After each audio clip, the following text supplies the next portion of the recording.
Eminent guests, ladies and gentlemen, a very warm welcome to everyone. My name is Pradeep Kumar, Senior Director with CareEdge Ratings and your MC for this event. On behalf of CareEdge Ratings, it gives me immense pleasure to welcome you all on this momentous occasion. It is indeed a very special occasion as CareEdge Global IFSC Limited, a fully owned subsidiary of CareEdge Ratings, will be the first credit rating agency from India to launch sovereign and global scale ratings.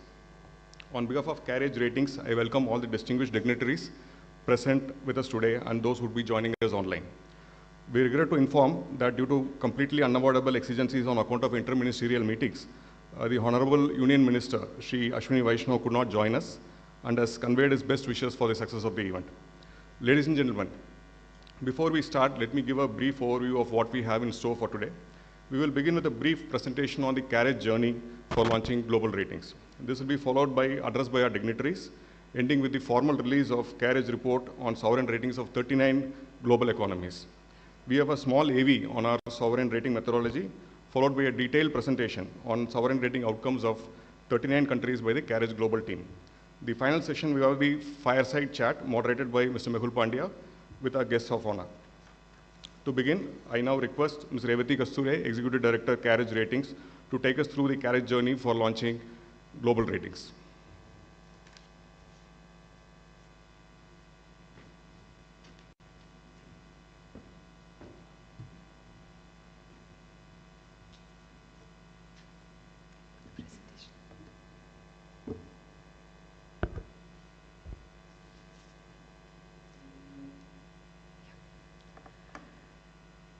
Good morning, ladies and gentlemen.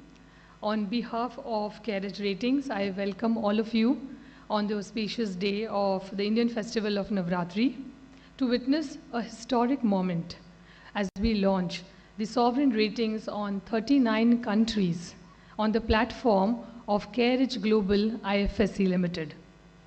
Personally, I feel very fortunate to be a part of two credit rating startups.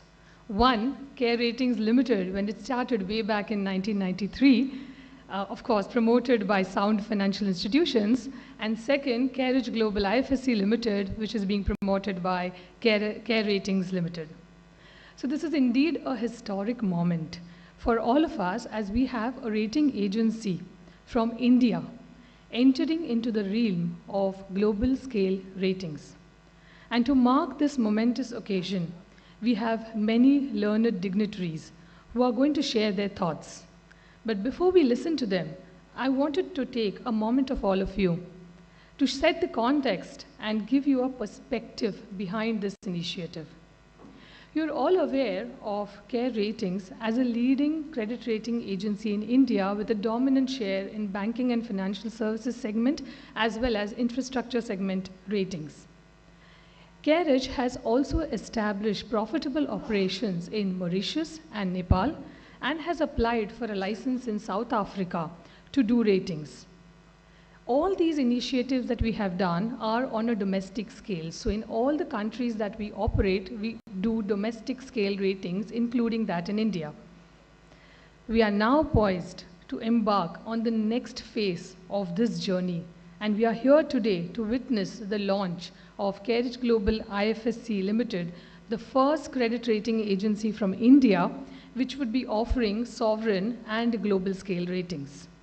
With India being the 5th largest economy in the world and poised to become the 3rd largest by the end of this decade, this has to be a natural extension from where a credit rating journey should go.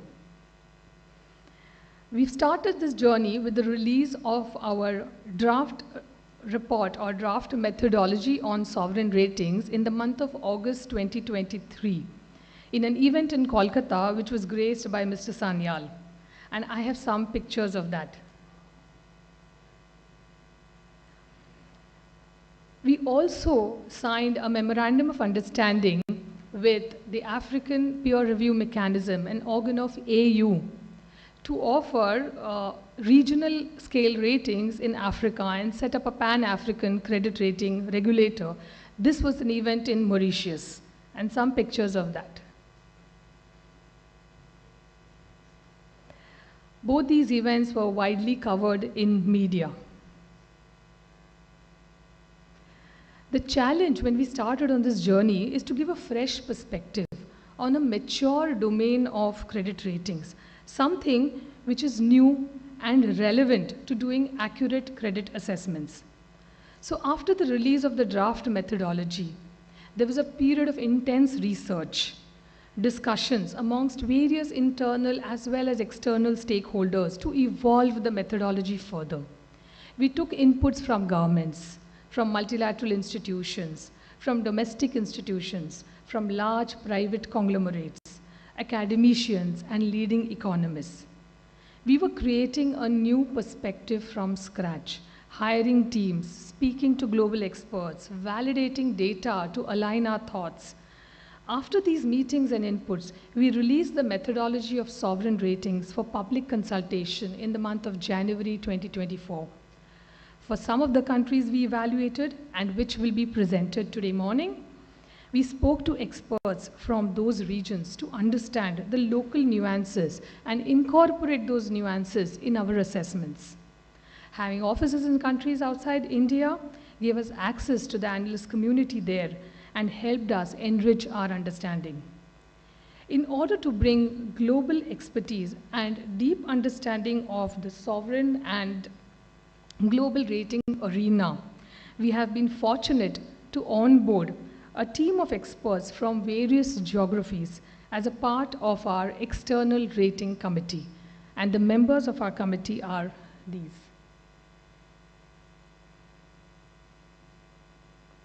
This is the external rating committee which has deliberated on the various ratings that we are putting out in public domain today and has done intense evaluations of all these ratings.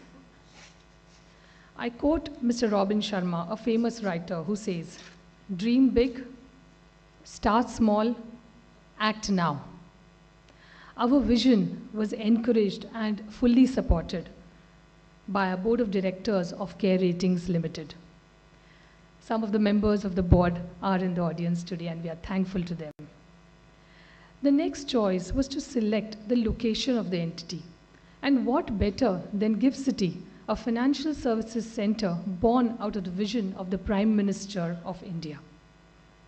IFSCA, the unified regulator in GIFT City, welcomed the initiative of establishing a CRA in GIFT and was very supportive in the process.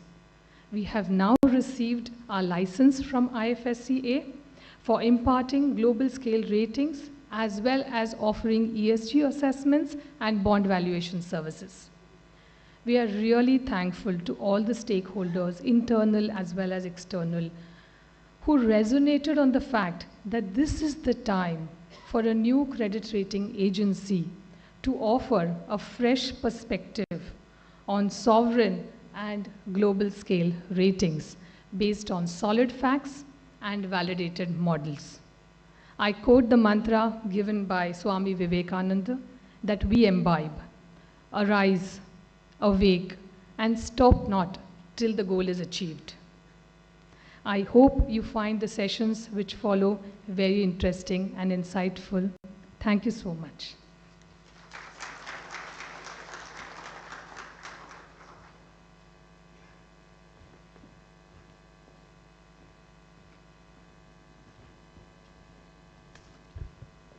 Thank you, Revati, for the presentation which detailed our journey.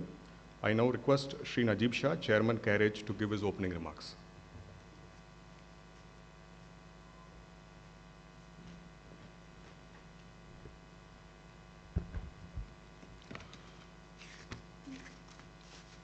Good morning, everybody, and welcome. I acknowledge the presence of Dr. Hasmagadia, Mr. Sanjeev Sanyal, Dr. Dholakia, Dr. Bimal Patel, and other dignitaries here. Thank you very much for your presence. Let me join my colleague Revati to greet each one of you on Navratri. May the festival bring us good health, happiness, and prosperity. Welcome again to the function, which I believe will be a harbinger of a new dawn. A dawn which will see an Indian company entering into a hitherto unexplored space. And we could not have chosen a more auspicious day, like again Revati had mentioned. Revati had briefly mentioned about CareEdge's presence in the Indian market. To reiterate, it is the second largest agency in the country, among the top 10 globally, and has a stellar record of having rated more than US dollars 2.2 trillion worth of debt. It has undertaken almost 100,000 rating assignments, which include ratings of large, mid, and small corporates. Again, as Revati has mentioned, CareEdge early this year, through its Mauritius-based subsidiary, entered into a MOU with the African Peer Review Mechanism for providing technical expertise to establish an African credit rating agency. This was in the backdrop of the deep misgivings of the African nations that the ratings that they have been subject to are unfair. A 2023 UNDP report suggested that this led to higher cost of borrowings by almost US dollars 74.5 billion. CareEdge has also opened a separate entity in GIFT City specifically to expand its global footprint. The past few years have seen a significant rise in global debt coupled with weak economic growth, increasing the vulnerability of many economies worldwide. India has stood out as a notable exception, and we have witnessed the steady and remarkable development of India's emergence on the global stage with strong fundamentals. The importance of emerging economies with a growing share in global GDP and public debt in shaping the global economic narrative cannot be overstated. CareEdge's presence in these regions gives us, we believe, a unique edge in understanding and capturing the nuances of these changing dynamics. Rating agencies have a difficult job. They can be criticized for not being awake at the wheel, or worse, for prompting a crisis. They are vulnerable and can become a lightning rod for criticism. But ladies and gentlemen, they play a critical role. They aggregate, collate public information about borrowers and in effect, validate the credibility of borrowers and give necessary comfort to investors. And in the case of sovereign credit ratings, they provide an independent assessment of the creditworthiness of a country, of a government that might be unable or unwilling to meet its debt obligations in the future.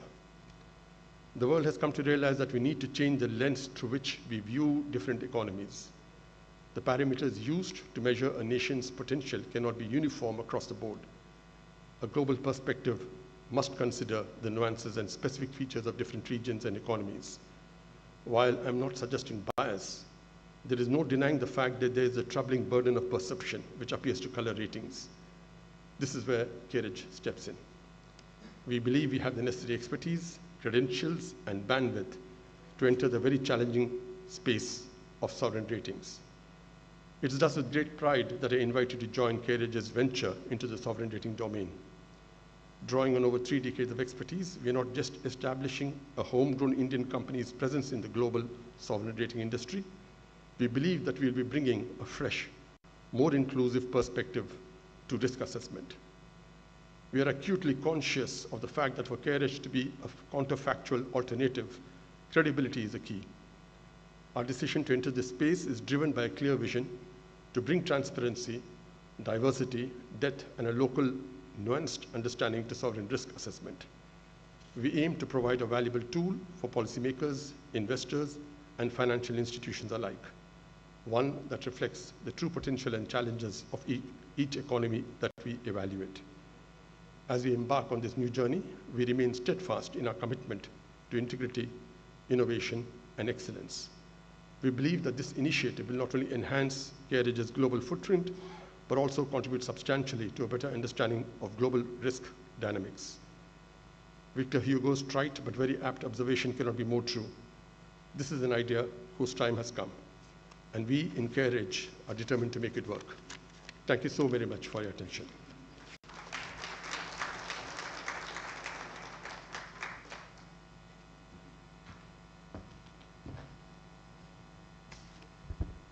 Thank you so much, sir. We will now listen to the video address by Shri K. Rajaraman, IAS, Chairperson, IFSCA. Shri K. Rajaraman belongs to the 1989 batch of Indian Administrative Service and has assumed the responsibility of Chairperson of IFSCA after serving for nearly 35 years in various leadership roles in Government of India. Prior to joining the IFSCA, he served as the Secretary Department of Telecommunications. We request the team to play the video now.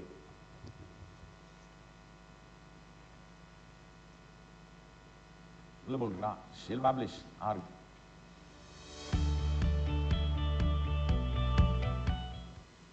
Honorable Minister for Railways, Electronics and Information Technology and Information Broadcasting, the Managing Director and CEO of CareEdge Ratings, and other distinguished dignitaries on the dais and off the dais. It is my proud privilege to congratulate CareEdge Global Ratings on becoming the first CRA in GIFT International Financial Services Center. This is not only the entry of a new institution, but also a significant milestone in our ongoing journey to enhance the global financial landscape. As we navigate through the complexities of the global economy, India is one of the brightest spots in the world, and I strongly believe that GIFT IFSC is poised to play a transformative role in attracting global capital to India in the coming future. In the last decade, India has witnessed remarkable transformation and has made rapid strides on multiple fronts. With robust policies and innovative reforms coupled with a burgeoning and entrepreneurial spirit, India has emerged as the fastest growing large economy in the world and is all set to emerge as a powerhouse on the global economic stage. Under Vikasit Bharat mission at 2047, the Honorable Prime Minister of India and the Government of India have set a goal to achieve the status of a developed and a prosperous country by 2047. Bharat has a strong democratic tradition and credible national institutions, including financial sector regulators, which inspire trust and confidence in the global marketplace. It is time that Indian companies, especially financial institutions, mark their presence in the global marketplace and create a lasting impact. As we move towards the vision of Bharat at 2047, I believe we need to establish our global presence with respect to ratings and research. Currently, global credit ratings are dominated by a few big entities. These agencies assess the creditworthiness of governments, corporations, and other entities, provide ratings that influence investment decisions and borrowing costs worldwide. Their assessments play a crucial role in financial markets, impacting everything from government bond markets to corporate financial markets. Today, it is a significant milestone wherein an Indian CRA, CareEdge Ratings, will be beginning this journey of credit ratings on a global scale. For the very first time, Indian rating agencies will assign sovereign ratings to the rest of the world. This is an important step for us as a rising economic power, marking a shift where we no longer allow others to deconstruct our narrative. Instead, it is time we become confident enough to shape perceptions on our own terms. In this context, the establishment of credit rating agencies in GIFT IFSC is crucial. CRAs play a vital role by providing independent assessments of creditworthiness, which help investors allocate capital efficiently and promote financial stability. A reliable credit rating agency is essential for fostering investor confidence and facilitating access to capital for businesses of all sizes. By establishing robust standards and methodologies, this agency will serve as a cornerstone for sound financial decision-making, both domestically and internationally. CRAs remain an essential part of the financial system by providing independent assessments of creditworthiness expressed as credit ratings, which are crucial for various stakeholders, investors, insurers, and regulators. GIFT IFSC aims to emerge as a global hub for a plethora of cross-border financial services, including banking, capital markets, fund management, insurance, airline and ship leasing, etc. It offers best-in-class regulatory and business environment that is benchmarked with global financial centers. Moreover, the regulatory framework for CRAs in GIFT IFSC, specified under the International Financial Services Center Authority Capital Market Intermediaries Regulation of 2021, ensures that they adhere to high standards of governance and operational efficiency. The IFSCA framework, which has been benchmarked to the best in the world, allows CRAs to provide services for rating of debt securities, sovereign ratings, ESG, and ratings of banking instruments and products.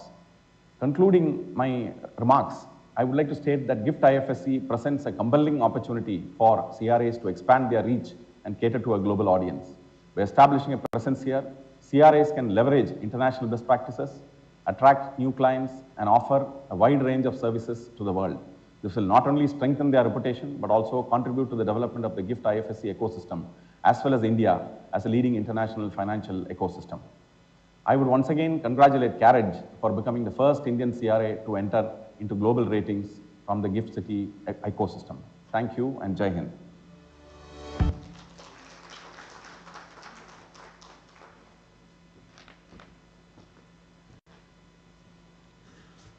Thank you very much, sir, for your address, which detailed the role played by IFSCA in providing world-class regulatory environment. I now invite Sri Pramod Rao, Executive Director at Securities and Exchange Board of India and Board Member of IFSCA, to give his address. Mr. Pramod Rao has extensive experience in Indian financial services sector, having served as the Group General Counsel at ICICI Group, General Counsel for Citi South Asia Cluster, with many professional accomplishments in such roles. Welcome, sir.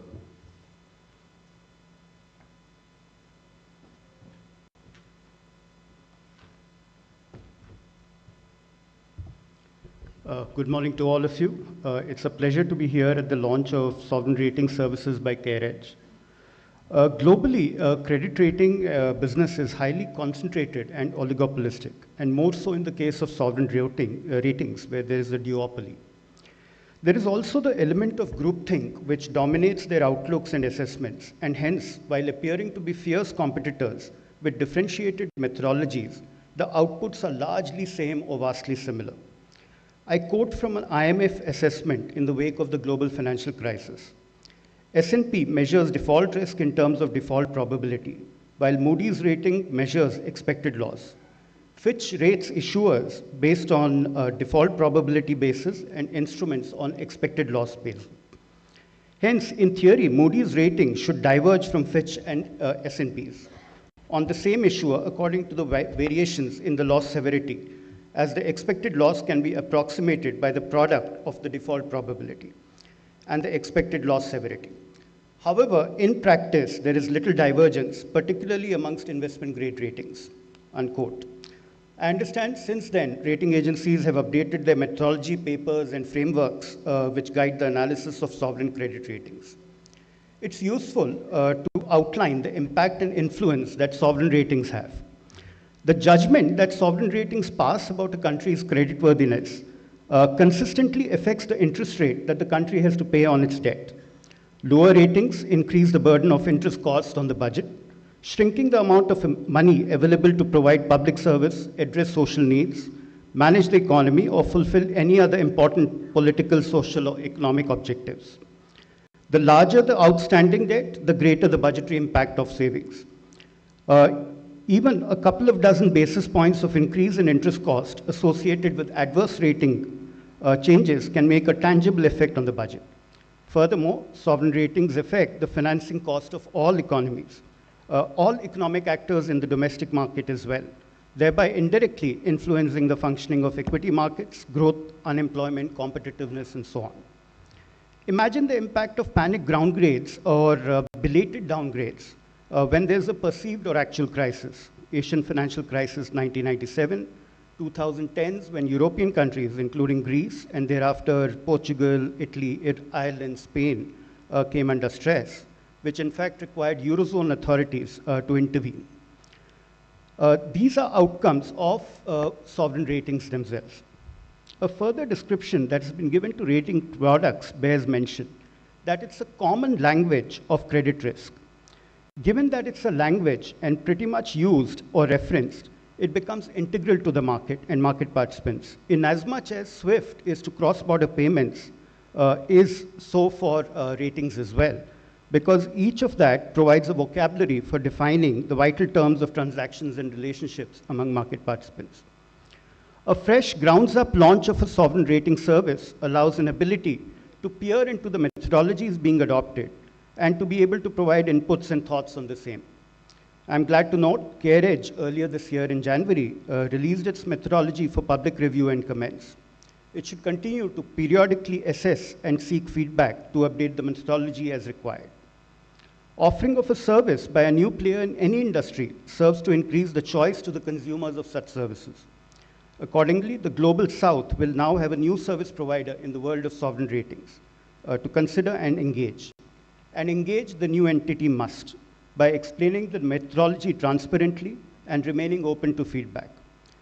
It will be a yeoman service to be performed for Global South because it needs its voice to be heard, helping countless countries understand what can lead to better fiscal management and improve their economies.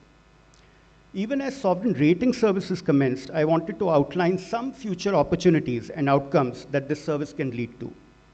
Offering sovereign issuers an opportunity to consider listing their debt and that of their corporates in the IFSCA jurisdiction in the exchanges established. Such listings will also give investors a convenient one-stop shop to invest globally. Our own domestic investment institutions, such as insurers, provident funds, and pension funds, as well as fund management institutions, will sooner than later have to consider geographic diversification of investment assets that they hold. Today, 100% of insurance, provident, and pension funds are deployed into Indian markets. This needs to change even as India Inc. globalizes and portfolio diversification requirements will become a compelling reason. Availability of a trusted rating service provider will be of key comfort for such institutional investors as well as issuers within IFSCA jurisdiction. Finally, even as Global South becomes more integrated into global markets and the sovereign debt issuances soar, one must always be prepared for the likelihood of delay, default, rescheduling, or restructuring that may be required. Consider how COVID, for instance, played a vital role in how many of the governments reacted. Today, such mechanisms are again anchored in what is called the Paris Club. Perhaps in times to come, such restructuring can take place in the IFSC jurisdiction and here at GIFT City Club. So here's to the newest sovereign rating service. All the very best.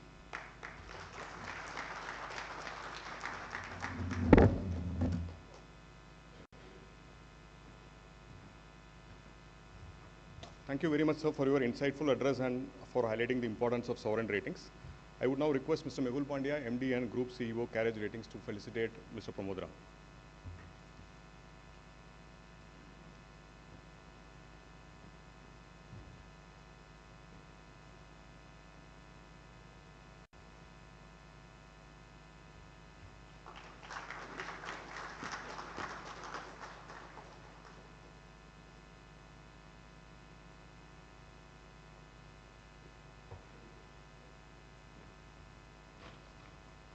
I now invite Shri Dipesh Shah, Executive Director, Department of Development, IFSCA, to share his thoughts on the launch and the role played by IFSCA.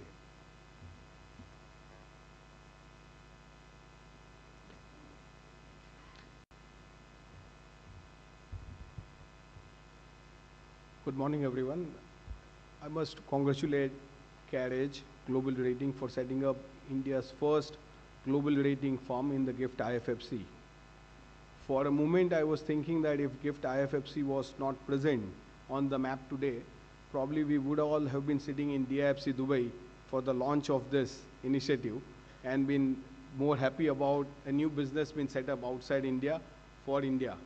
And that has been the scenario in which the GIFT City got birth in terms of how do we onshore the offshore business. And congratulations to Dr. Adya for setting up GIFT City at the first instance in Gujarat and making this as India's first global financial hub for the global opportunities. And also to Sri Sanjeev Sanyal for always encouraging every institution which comes into GIFT and into India to think about being global and become one of the leading example of how you can take your institutions to global markets. Today when we stand here, it really feels great to see our own institution going global in India for the global market. Today at GIFT International Financial Services Center, we are more than 700 firms authorized in the IFFC zone. And this has become, in terms of business volumes, in terms of job creation, in terms of new entrepreneurs coming in, an example of how a regulatory, a tax, and also an infrastructure all put together creates a good enabling environment for the institutions to grow. We are very glad that the CareEdge chose this venue and this institution becomes the first such institution leading the path for many such initiatives to happen in GIFT on ongoing basis. I must congratulate the team led by the Mehul Pandya and others of visualizing this as India's answer to the global issues that we are facing.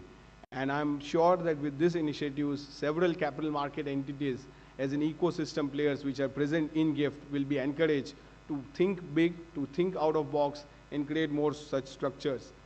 Today, as we speak, I think in terms of the businesses and the growth, what we have seen in last 4 years or so after the International Financial Services Center Authority came into existence, there were several businesses which were never done in India before, which have become operational now. Let me give you a few examples just for the benefit of this crowd which may or may not be aware of some of the new initiatives happening in GIFT. Friends, today aircraft leasing has become a reality in GIFT, which was not in existence for 4 years back. We are almost 30 firms registered in the aircraft leasing, and almost 150 assets have been leased from GIFT into India. And who have thought maybe a few years back that such a type of business can also be done onshore India from the offshore market or for the onshore India international business. Second example is a ship leasing. This was also not in existence. Every Indian institution which used to have this business would go to Dubai, set up a firm there, and do India business sitting in Dubai. And we are happy to inform that almost 15 firms have been registered in ship leasing in last 1 year or so. And we have seen some of the global names, even likes of ArcelorMittal setting up their joint venture in ship leasing into GIFT to undertake this business activities. A third such example is international branch campus of foreign universities. This is the first time in India a foreign university is set up in GIFT, imparting foreign degree to the Indian students and also going forward to the global students studying in GIFT at half the cost of what normally an Indian student would otherwise would have paid and gone outside India and paid. This has also become a reality. The reason for highlighting this is I think GIFT presents an opportunity that you can think big, you can think new, and you have a regulator and the whole ecosystem supporting our initiatives here. I am so glad that I have been invited at the CareEdge and been able to speak at this event. This is really a path-breaking initiative, and I'm sure the future, whenever there are new initiatives which I talk about, the CareEdge would always be talk as a first such institution showing the paths to many of the other institutions. Thank you very much for inviting me here today. Thank you.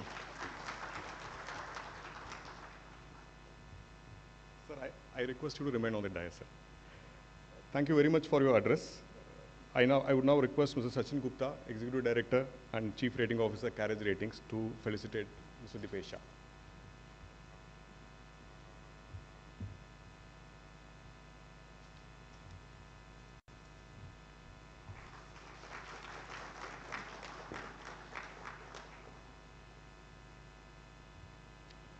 I now invite Sri Pradeep Ramakrishnan, Executive Director, Department of Capital Markets, IFSCA, to share his thoughts on the launch and the role played by IFSCA in the development of capital markets. Welcome, sir.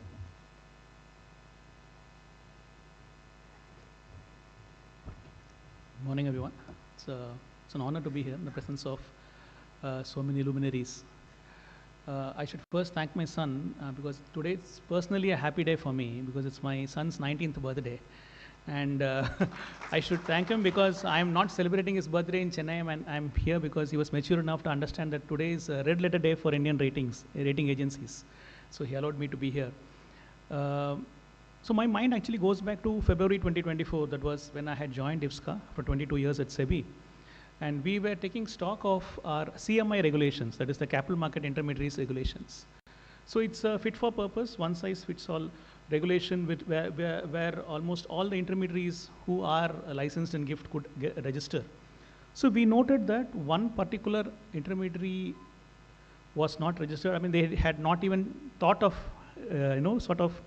taking registrations here, and that was the rating agencies. So what we thought was in February 2024, there was one function in Mumbai for funds, and we thought, why don't we use this opportunity to meet a few rating agencies from the Indian rating agency fraternity on the sidelines. So we did, and then we noted that one of the first lessons for us was no business can succeed unless it makes economic sense. So it's important for the regulator to do something about it, and also look at creating a pathway as to what happens in case a rating agency wants to come here and do ratings.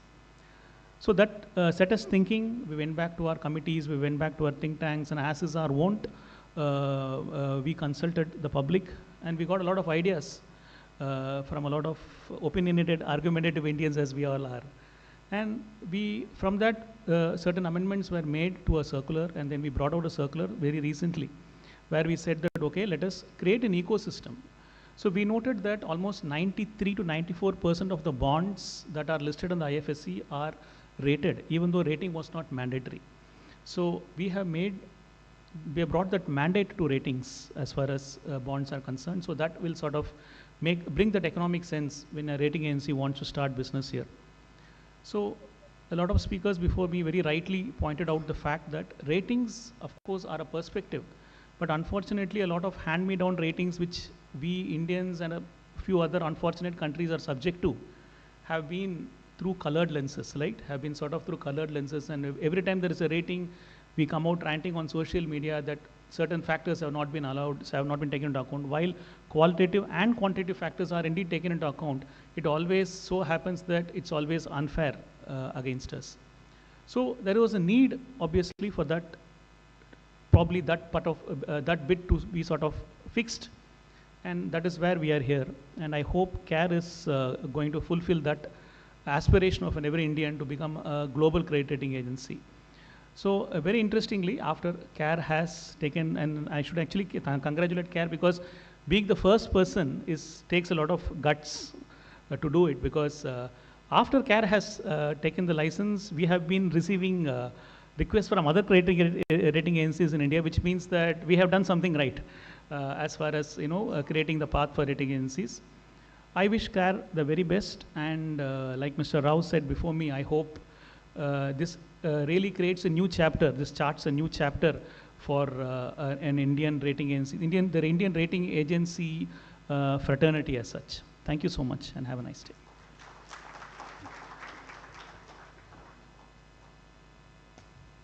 Thank you very much, sir, for your speech. I would now request Ms. Revati Kasture, ED CareEdge Ratings, to felicitate Shri Pradeep Ramakrishnan.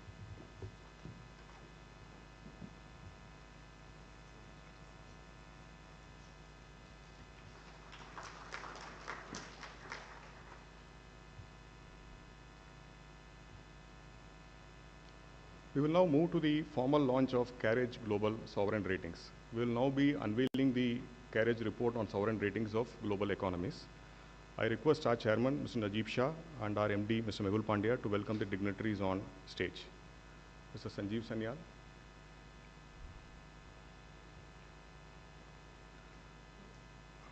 Dr. Ashmukh Adia,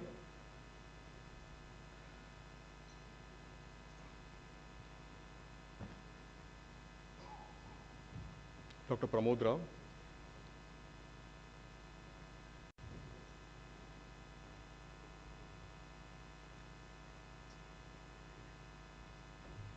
Mr. Dipesh Shah,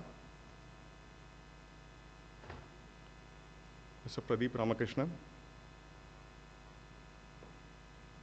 Dr. Bimal Patel, Dr. Ravindra Dolakia, Mr. Deven Sharma,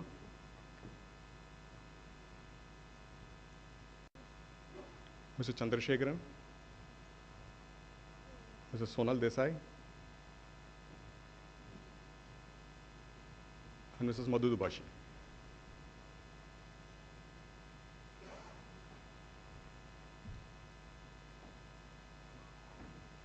The CareEdge report on sovereign ratings details ratings assigned to 39 countries, along with detailed write-ups on each of the countries covered. A mix-up of emerging economies and developed economies have been rated, with countries belonging to different continents. I request all the dignitaries to receive the first copies of the report and formally unveil the report.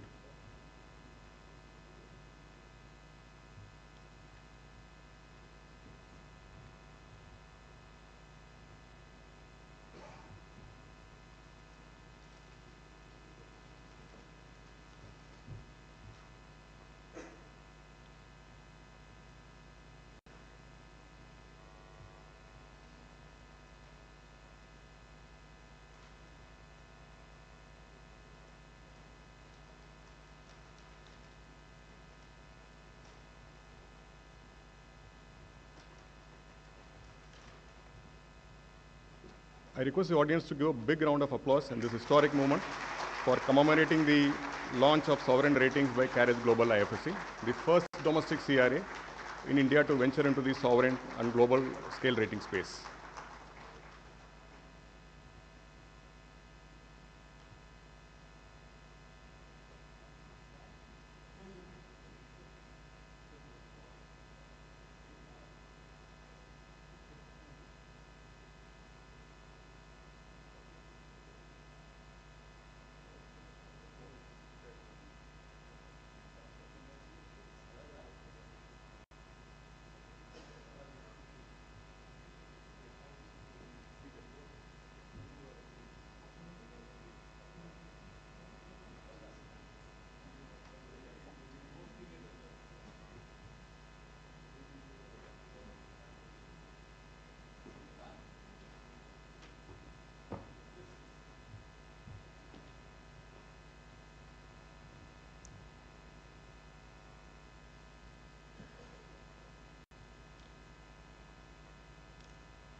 The audience can use the QR code on the 10 card placed on your tables for downloading a copy of the report.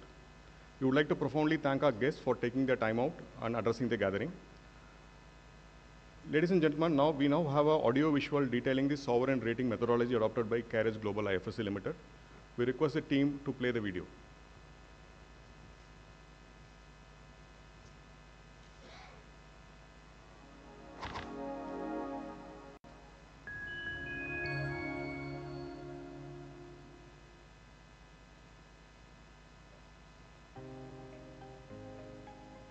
Global public debt has increased sharply over the past decade, especially post-pandemic, resulting in increased vulnerability of both the developed and emerging economies. In this backdrop, the role of sovereign ratings has gained prominence. The significance of emerging economies is expected to rise considerably with their growing share in the global GDP and global public debt. It is, therefore, critical for credit rating agencies to develop a deep and thorough understanding of emerging economies and adequately capture their nuances in their assessment frameworks. We believe that CareEdge, one of the top 10 rating agencies globally with proven expertise of more than 30 years in ratings and with presence across multiple emerging economies, is most suitable to initiate presence in the sovereign rating space. Our methodology involves a comprehensive assessment of a sovereign under 5 pillars. For each pillar, we further look at a set of primary factors and incorporate suitable adjustments using secondary factors. These factors are both quantitative as well as qualitative in nature. Our overall approach is to be more objective and transparent in our assessment. Economic structure and resilience is an assessment of the economic potential of a sovereign to achieve sustained growth and withstand various shocks. A differentiator in our approach is the use of capital investment, which enhances the future supply capacity of a country. The second pillar of fiscal strength assesses a sovereign's fiscal policy, debt profile, and ability to manage public finances effectively across economic cycles. A key differentiator in our model is that we have considered domestic funding of public debt as a primary driver, as that poses relatively less risk from debt servicing perspective. Sound external sector fundamentals are critical to determine a sovereign's trade competitiveness, access to foreign funding, and external liquidity. Under monetary and financial stability pillar, we look at the effectiveness of the central bank's monetary policy and financial sector's strength and resilience. Institutions are the building blocks of any economy, and their strength is crucial for policy predictability, ensuring unbiased enforcement of contracts and fostering confidence. In summary, our approach is to enhance the objectivity in our assessment. Accordingly, we have given a higher combined weightage of 50% to the 2 pillars of economy and fiscal, which are relatively more quantitative in nature. We are consistent in our approach, with application of same thresholds across developed and emerging economies. Our presence in the region and expertise to understand the economic dynamics enables us to build a local connect with the participants. Authenticity is of paramount importance to us. Hence, for solicited assignments, we will rely on validated data received from the government sources. In addition, we have some indicator-based, nuanced differentiations, some of which have been listed here and covered earlier. In a nutshell, our endeavor is to provide a transparent sovereign rating assessment based on consistent approach, localized capabilities, and authentic data.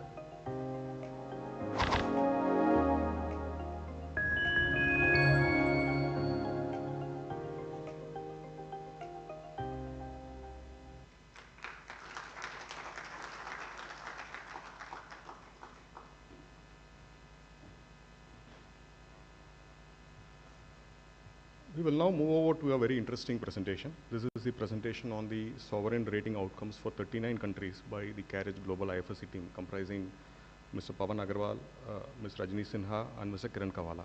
I request the team to come on stage, please.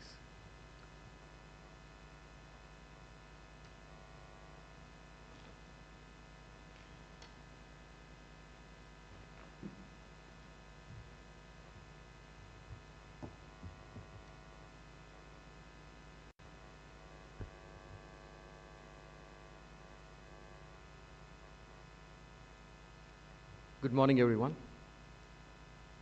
Today in our presentation, we would like to take you through our portfolio, the ratings that we assigned, some of the insights that we gathered as we went about the assessment, and finally, we'll be discussing the credit profiles of select countries. Before getting to that, I would like to talk about the brief history of sovereign ratings. Sovereign ratings have been around for over a century now, but the assessments in the current form can be traced back to the 80s, when the portfolio was largely around 15 to 20 economies, most of them AAA, but almost all of them in the high-rated categories. Over the years, the coverage increased to over 150 economies, and with that, the rating dispersion also increased. Why is that important? Because when we were looking at or re-looking at the sovereign risk assessment, few things stood out, and I would like to mention 3 of them. The first one, as an assessment, the current methodologies were doing a decent job with the higher-rated ones, but we felt that it was not adequate for the lower-rated ones. Second, the external parameter. Because most of the portfolio was the higher-rated ones, holding reserve currencies, as the portfolio increased to incorporate both the higher rated ones and the lower rated ones, we felt that the external pillar was not adequately assessed.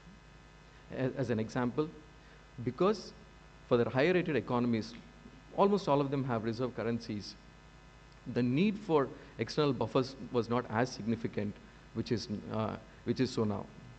The final one, we also have seen that for some of the economies, the ratings were very frequent and not so frequent for some others. It might be to do with the proximity, because in ratings, it's so important to get a sense of the market faster and better. So when we were relooking at sovereign risk assessment, we tried to incorporate some of these issues. In our assessment, we look at all the indicators across the economies with the same scale. Further, we have placed additional emphasis on the external assessment. And finally, our external rating committee is well spread out across the geographies with working knowledge in US, Australia, Europe, Africa, Asia Pacific, across the regions, which helps us get a better sense of what's happening in the markets. With this backdrop, I would like to take you through the slides now. To start with,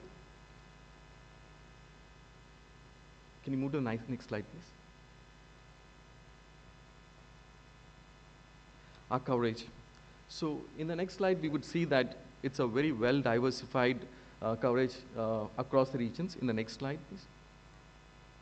Across the Americas, which is North and the South America, the Asia Pacific, Europe, and Africa. In the next slide, we would look at the portfolio. It's my privilege to share with you the first set of CareEdge Global Long-Term Foreign Currency Ratings.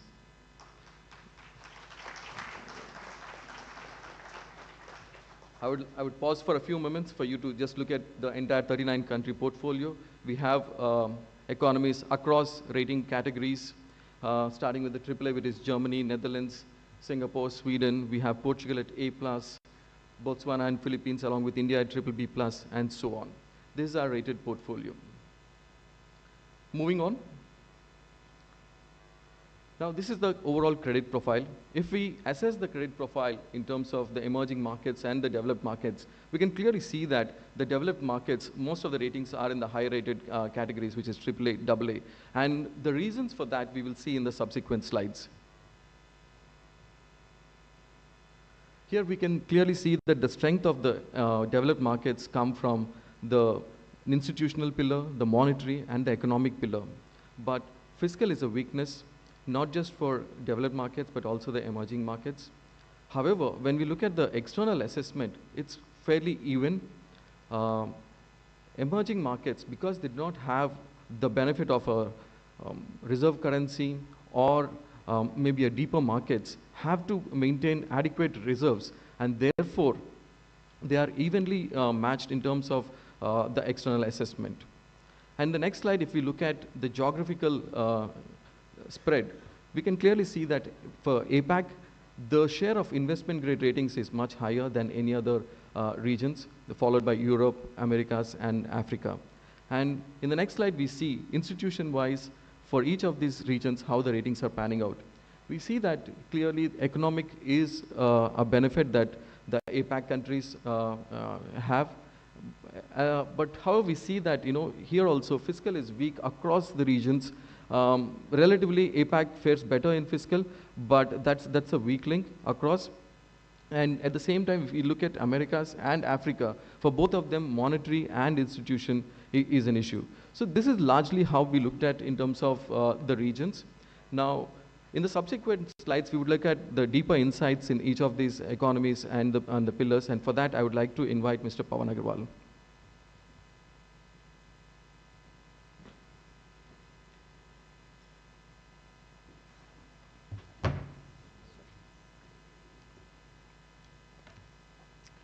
Thank you, Kiran. Thank you for allowing us this opportunity to come and present to you details of our analysis that we have spent almost last 1 year in putting together, analyzing, looking at data, and trying to comprehend a little bit of a new domain for us. We've all incorporated sovereign assessments and then understood the impact it has. But when we started actually looking at the methodology, looking at the data, we realized that it's a very complex affair. It's something which requires a much deeper understanding. What we have done is essentially try to look at a lot of insights from the data that is available. Thankfully, we have a lot of structured, reliable data available from institutions like IMF and the World Bank, and that allows us a starting point for looking at all the economies on a consistent basis. And then on top of it, we have incorporated our own special differentiators in our methodology, some of which we will try and talk about today. In the session that we will now get into, next few minutes, we will look at a little bit deeper into the overall pillars that we heard our previous section. We will look at how do the different countries that we have assessed fare on some of these parameters. And as you would have noticed, that our methodology today has 5 pillars, of which the 2 pillars of economy and fiscal carry a higher weightage. So we will understand how do the 39 countries stand on these parameters. We will identify a few primary drivers out of these pillars and run you through how the outcomes of each of these countries are an interplay between these parameters. And then hopefully you will be able to better appreciate the thought process, the understanding that we have built and applied into arriving the final rating. So in this section, I will talk about the overall picture with all the portfolio to give you a little bit of color around our methodology and differentiators. And subsequently, in the next section, we will delve into the specific micro level country assessments as well. Before I begin, I also just wanted to kind of say that this is our attempt to kind of respond to the investors community, to the market community, that yes, we have actually looked at our analysis, our methodology. Our regulators ahead of us, a lot of them, they gave a message consistently that, look, we need to be credible. We need to be engaging with the world explaining our methodology, and that's what an attempt that we are doing here. So the first slide that you will see here essentially talks about the three critical parameters on the economic pillar. These three parameters, they go actually together. We can't say that one is better than the other, but essentially if you look at here, on the x-axis you will have a GDP per capita.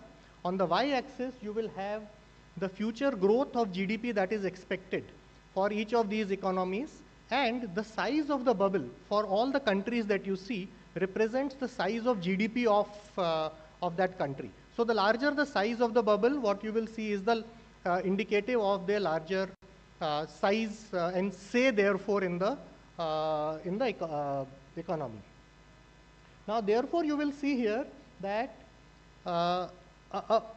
towards the right bottom corner, if you see, that represents the set of countries which are low in growth but very high on GDP per capita.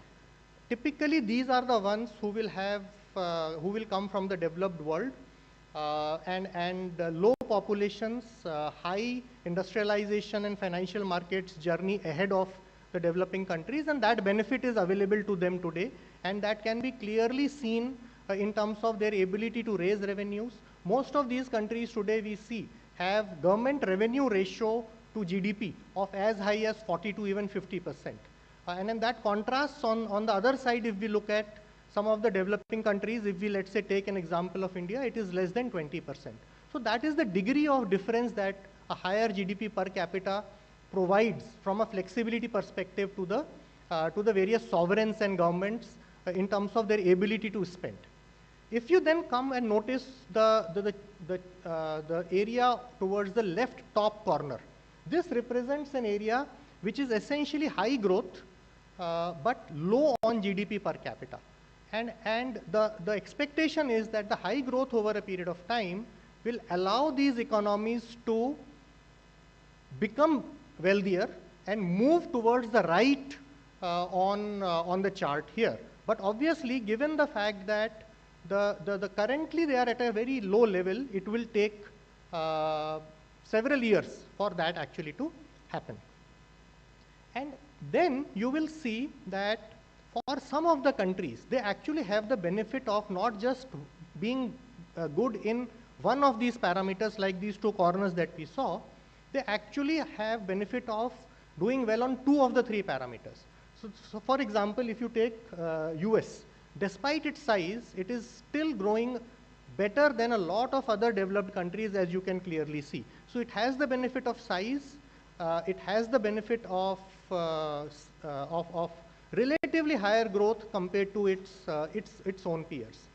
On the other side, if you look at countries on the top left, India, Philippines, Vietnam, these are the countries, and especially out of that India, that has the benefit of both size as well as the high growth rate.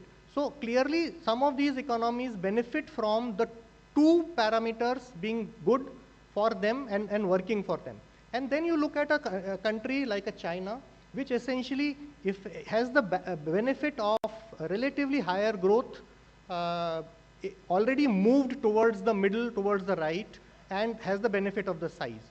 So clearly they are in a situation where all the three parameters kind of seem to be working for them now. Obviously, we will see how does it evolve going forward. And then there is an opportunity set. If you look at the lower left-hand side kind of corner, the countries that you will see here are South Africa, Brazil, Mexico. These represent essentially set of opportunities. They are relatively low per capita GDP in terms of income levels, but they somehow have not been able to demonstrate their potential for growth so far. And that's where the opportunity set from a global perspective will come in. And a lot of these aspects that we see here, the insights that we're speaking about here, have been factored into our assessments that you will see in the individual country ratings. Can we move the next slide, please? Okay. Now, yeah. The fourth parameter, we spoke about three parameters on the economy side. The fourth parameter that I want to speak about on the economy side is what is called as a gross fixed capital formation. In a little bit of economic technical language, it's equivalent to the kind of investment that the economy is doing in creating or preparing itself for future growth. What you will see here is, again, on the x-axis, you will see the investment rate for a particular economy as a percentage of GDP in the most recent year. And on the y-axis, like what we saw in the previous chart, this has future growth outlook for next 5 years. What you can clearly see here is that the countries are well spread out. Right through, you can see almost 40% of GDP being invested in a particular year. And on the other hand, you have countries as low as below 20%. So that is the spread of investments that you see. And obviously the growth differential that we have already seen. Now, why is this important? It is important because, in our opinion, GFCF or investments represent the ability for countries to grow sustainably over a period of time. And that is particularly true for developing countries. It is less true for developed world because they would have already made some of those investments so far, and therefore are already ahead from a competitiveness perspective. And even though therefore they are lower on the investment as a percentage of GDP, they will score better from a competitiveness. Now, if you look at a trend, can we go to the, yes, you will see there is a clearly positive correlation that is visible. The countries that have higher investment typically will grow at a faster pace is what is clearly visible from the aggregate data. Yes, there will be examples on both sides. Countries will, despite having higher investment, may not grow at such a high pace, such as South Korea, as you can see, Turkey, you can see on the lower side of the line. But that essentially is an indicator also of where they already are from an investment perspective. You will typically see a country like a China, which has over-invested consistently for the past several years, may not necessarily have the benefit of that translating into sustained higher growth, because some of this investment is now becoming superfluous and creating excess capacity. While again, like what we saw on the previous chart, you will see some of these economies, the growth potential clearly being sustained because of the high investments that are happening. Now again, if we look at here, can we move the next slide, please? You can see that we can broadly look at this chart as 4 quadrants.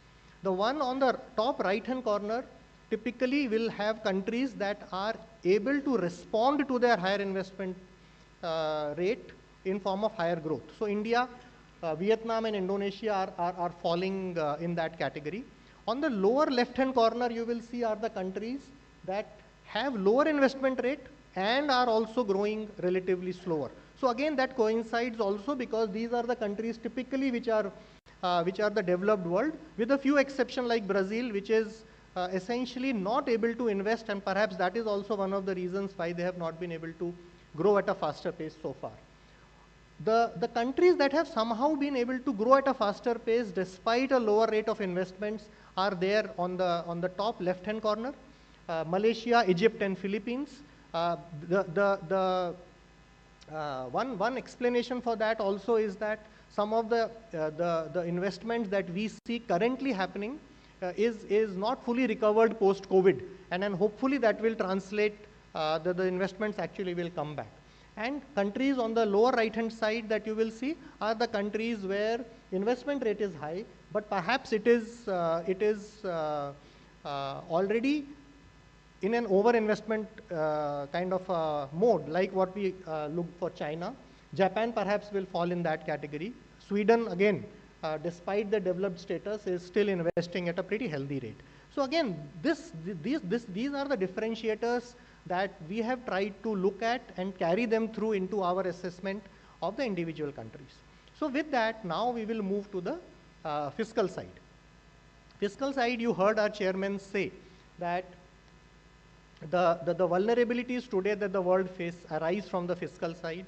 My previous section, my presenter, my colleague also spoke about the fact that when we look at developed and the emerging world. The fiscal side of it is one that looks a little bit of a challenge. And what we will try and see here is why does that look like that. Clearly, the set of 40 countries, or almost 40 countries that we have rated, this is the trend that will look at, that will provide a perspective of the aggregate debt to GDP of these economies starting from 2020, when it actually peaked, and how does it go till the next decade. We are just about middle of this decade currently. So what we can see here is that the initial few years we have seen consolidation as the growth has come back post the COVID, fiscal stimulus needs, etc. have reduced. And therefore the debt seems to have consolidated a little. But as we look ahead, this trend is actually changing, and the change is pretty severe, because you will see by the end of this century, by the end of this decade, the debt levels will go back to the aggregate debt levels are going back to the post-pandemic levels, which is already which was high and was almost unsustainable, and then therefore clearly represents the next set of challenge that the world will face. And then we will get into a little bit deeper as to how does this reflect at an individual country level, and then what are the implications of that from as my colleague also spoke about earlier, on the domestic debt funding and our methodology, and how is it translating into the future interest costs for the respective economies. But at the same time, I must also say that while you are seeing aggregate debt level rise, and which is true for most of the large economies, it's not necessarily true for all the countries. And you will see here the countries in this chart, the countries that are, we have listed about 7 or 8 of countries. Each of them, the ones which are colored in orange, are the ones where we see the debt levels to be rising consistently from 2020 onwards. And there are 3 examples clearly of countries where the opposite is true. Actually, we are seeing consolidation of debt. The debt is actually coming down for these 3 economies.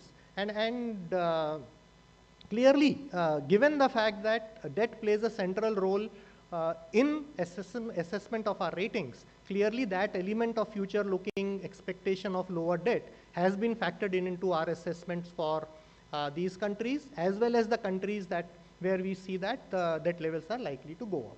So clearly the countries like Italy, which are already highly indebted, you will see, will continue to remain highly indebted. Countries like US, UK, again, we don't see the change in the trajectory of their debt. Some countries like China, which is where the increase is actually much steeper, represent the challenge again going forward. And I must also point out here that China, the debt that you see here does not include the debt of local governments raised through the special purpose vehicles. And if we add that, the actual levels of debt that you will see for China, which is called the augmented debt, is actually going to be much higher than what is visible here. But 3 countries, clearly you can see the difference. Portugal, India, and Philippines already is at a low level, but still kind of consolidating. Now, that represents essentially the set of a world where not necessarily, even while aggregated basis we are seeing a trend, there are exceptions that we see. Now let's look at what are the implications of some of this debt, and what are the offsets that are available for this debt for some of the countries. So one of the things that we've kind of looked at here is the composition of debt.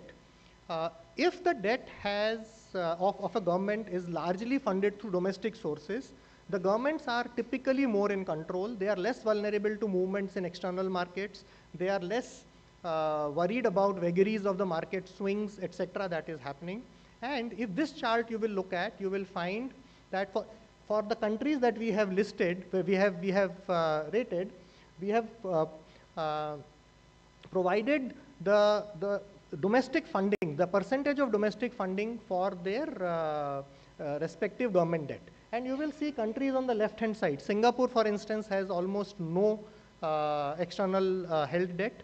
Then you have UAE, China, India, Sweden, Thailand. These are some of the countries which is where we see the level of domestic funding of debt to be as high as 90%, and clearly that reflects into their better ability to manage the government finances. Obviously, it also represents a challenge on the domestic financial system because the government becomes a large borrower. But at the same time, it also provides an opportunity for the domestic financial markets to become larger and contribute to be able to sustain this debt. If you go towards the right-hand side, you will see countries that have been in crisis. Okay, all the names that you will see, which are Greece, Argentina, Peru, Ecuador, those 4 countries, you will see majority of their debt, in fact, more than 80% of their debt more than 70% of their debt is actually held externally. And then therefore that represents a challenge for them in terms of, and a lot of this obviously will be held in foreign exchange, and that adds to the challenge because of the depreciation that keeps happening. And again, an important element that we believe is factored into our assessments, and as you will see my colleague when she speaks about some of the specific examples, keep this in mind because this is an important input into our micro level analysis. Let's go to the next one. Now, how big is the challenge that we see of this high debt going forward from a debt servicing perspective? And what you will see here is a chart where on the x-axis you will have the interest to expense to the revenue ratio of the governments, and on the left-hand side you will have the general government debt as it stands today.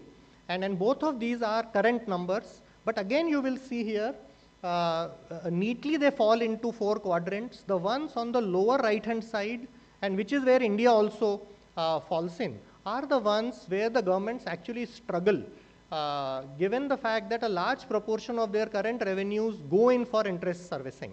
And that obviously does not leave the governments with enough surplus for investments in productive sectors of the economy. But there are countries which are higher than India, and obviously countries that are in a little bit of a difficulty. On the top left-hand side that you will see is the corner or the area where the interest rates are low, or interest to revenues is low, but the debt levels are much higher. If you look at Japan, for example, the debt levels are in excess of 200%. Greece, it is nearly 200%. Yet, even at those levels, the sustainability of debt is much better because they benefit from lower prevailing interest rates and therefore are able to better manage this so far. Okay, countries like UK, Canada are also examples here. So this again seems to be a very, very important differentiator that is coming out. That having high debt alone is not necessarily an indicator of a challenging fiscal profile, because it gets offset by, as we saw, the funding part and the relatively lower interest costs for some of the economies. Look at some countries on the top right-hand side. I mean, the 2 of them that you see, primary we want to speak about, there is the US. Already the debt levels are high, but you will also notice that the interest to revenue is also no longer low compared to what we saw for some of the other European countries. And that represents a potential challenge. A US government congressional estimate also expects that this ratio, interest to revenue ratio for US government, will rise significantly going ahead because of high levels of debt, increasing levels of debt, and the expectation of higher interest rates because of higher inflation. So clearly, again, on the left-hand side, while we see those are the countries which are low debt, low interest, and therefore are from a credit perspective are a lot more comfortable. So with that, we are actually covering 2 of the 5 key pillars that we spoke about, which are the most important pillars from our methodology perspective. We can now move to the next pillar, and then this is where we will talk about the next important. Can we move to the next slide? Yes. So this is a combination of, I would say, an external profile and a little bit of monetary profile. The other 2 pillars a little bit of a combined view. What we have looked at is that, from an external perspective, it is essentially the flow that creates a challenge. So we have tried to create a ratio which represents the flow element for economy. So external funding ratio, as you can see here, represents a ratio of the current account payments in a particular year and the short-term debt that needs to be paid, divided by the current account receipts. And the other element which helps it fund is the FDI. So in effect, how much are the payments that are expected in the near term, and how much are the receipts in proportion of that. And higher the receipts essentially will mean that the external funding ratio will be lower, and therefore the lower external funding ratio is better from an economy's perspective. So you will see the countries to the right-hand side. Vietnam, Botswana, Morocco, Mexico, Mauritius, those are the countries which benefit from a low external funding ratio and provides them cushion from a external position perspective. On the left-hand side, on the other hand, you will see the external funding ratios being very high for countries which are mostly developed world. UK stands out, Japan, Greece, Netherlands, US, Italy. But does it mean that these countries are in trouble from an external perspective? And that's where, if we look at it only from this ratio perspective, we may believe that that is indeed the case. But when we combine it with the monetary pillar perspective, which essentially also helps us understand the reserve currency or the currency status of a particular economy, and that's where the picture kind of changes. On the left-hand side, you will see the countries, bars that are colored in white, represents the countries that are reserve currency status. And what essentially does is that their currency for them itself represents the currency that the world wants to have. So therefore, they don't need to keep a large number of reserves. They are not worried about low payments, high payments flow, etc., because it is essentially for them a local currency. And that's why even though all of these countries, 6-7 countries to the left, have a high funding ratio, external funding ratio, they do not worry because of the benefit that that arises from their reserve currency status. You will also notice the light green color. And the light green color represents set of countries which are active in global trade and are classified by IMF as active currencies. India will be a part of it, so is South Korea, China, Australia, Canada, etc. These countries do not necessarily have the benefit of reserve currency, but have little bit of what is called as investor comfort because of their scale, their presence in the global trade, etc., and benefit mildly compared to countries that have neither the active currency, actively traded currency status or the reserve currency status. So again, these are also the elements that we have factored into our overall assessment while looking at the ratings. Again, just to give you a little bit of insight on how we have gone about implementing our methodology and understanding it in the context of these countries. Yeah. So with that, I'll now request my colleague Rajini to come over and look at how some of these methodology-related elements translate into individual credits for about 6 or 7 economies. Thank you.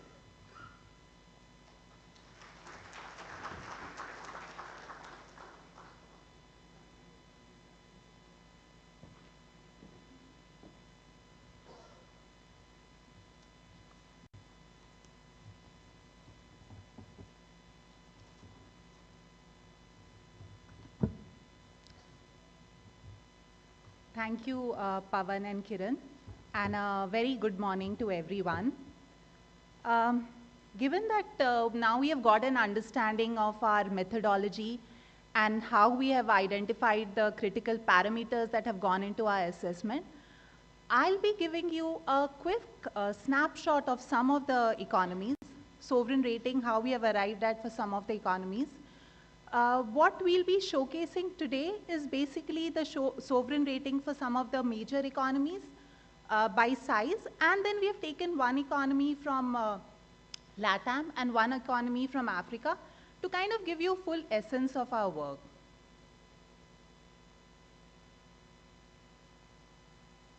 So we'll begin with Germany. So for Germany, CareEdge has assigned a long-term foreign currency rating of AAA. Germany, as we all know, is a large economy, highly developed, very competitive, high per capita income. If you look at the pillar which gives main strength to the economy, it's strong in monetary, institutional, external, and fiscal pillar. If you look at the government debt of Germany, it's low at around 64% of GDP, which is very low given that we just looked at the government debt for some of the other major economies. Some of them are as high as 100% or more. So in that sense, for Germany, the government debt is low. The German government is quite fiscally prudent. In fact, their fiscal deficit to GDP is at less than 1%. If you look at the external pillar, again, Germany has a strength here. Their current account surplus, if you look at the average for last 5 years, it's at a high of around 7% or so. Again, they have a strong net international investment position of around 70% of GDP. So basically, the external pillar is strong. If you look at institutional, again, they have very strong institutions, quality of governance is good. Moreover, Germany also has the benefit of euro as reserve currency. And my colleague Pawan just spoke about the benefit that these economies get from the fact that their currency have reserve currency status. So that's about the strengths of Germany. Now, Germany also has its weaknesses. If you look at the second graph, it shows as to how Germany's growth is much lower than that of its peers. If you look at the last 5-year growth, as well as the future 5-year growth, Germany fares much weaker compared to similar rated peers. And in fact, in 2023, Germany is the only developed economy that has shown contraction. So the slower growth for Germany is because of a combination of cyclical and structural factors. Cyclical factor, I would mainly say weak global demand, because Germany is a major exporter. So the weak global demand, specifically the demand from the Euro region being very weak, is having a repercussion on Germany. Second, Germany was also hit by high energy prices. And third, there are also some structural factors in play. Germany is facing this issue of aging population, which is having an impact on the economy. So in a nutshell, that's about Germany. Now, if we look at USA, CareEdge is assigned a long-term foreign currency rating of AA+. USA is the largest economy globally, high per capita income, very competitive, high on innovation. If we look at the last year growth, USA recorded growth of around 2.5%, and this year the estimate is around 2.7% or so. And like Pawan highlighted, USA is an economy which is recording relatively better growth when compared to its peers. Given that, we are in a situation where developed economies are recording very feeble growth of around 1 to 2%.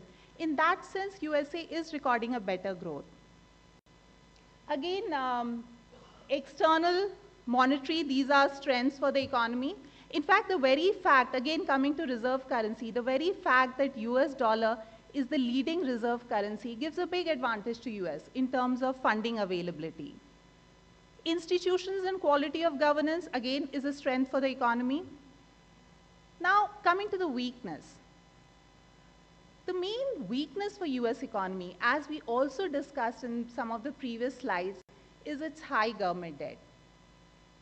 Government debt for US is at a high of around 120% of the GDP. And if you look at the second graph, it is expected to rise further going forward. And even more worrisome is the fact that unlike other developed economies, government's interest burden is rising. So if we look at the interest to revenue ratio for USA, which we saw in the previous slide also, it's at a high of around, it has already increased to a high of around 17%. And going forward, the expectation is that this ratio of government's interest payment to revenue is likely to rise further.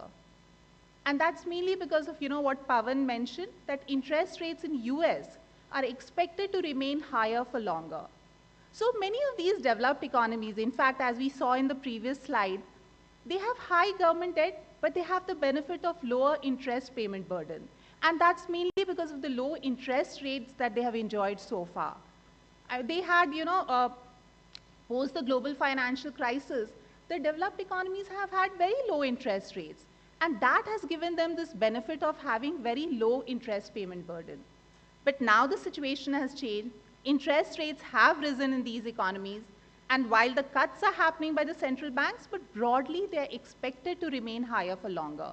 They are not going to go back to that near zero level where it was earlier, which implies that these developed economies with very high debt, so far we're managing in terms of interest payment burden, but now they need to get cautious on this. So yes, that's the main weakness for US.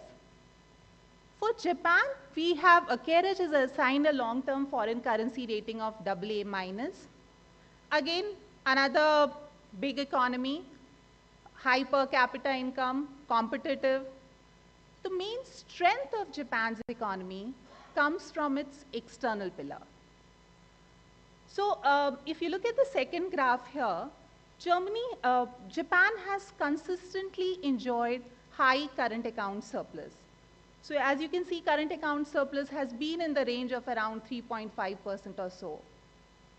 The economy also has abundant forex reserves.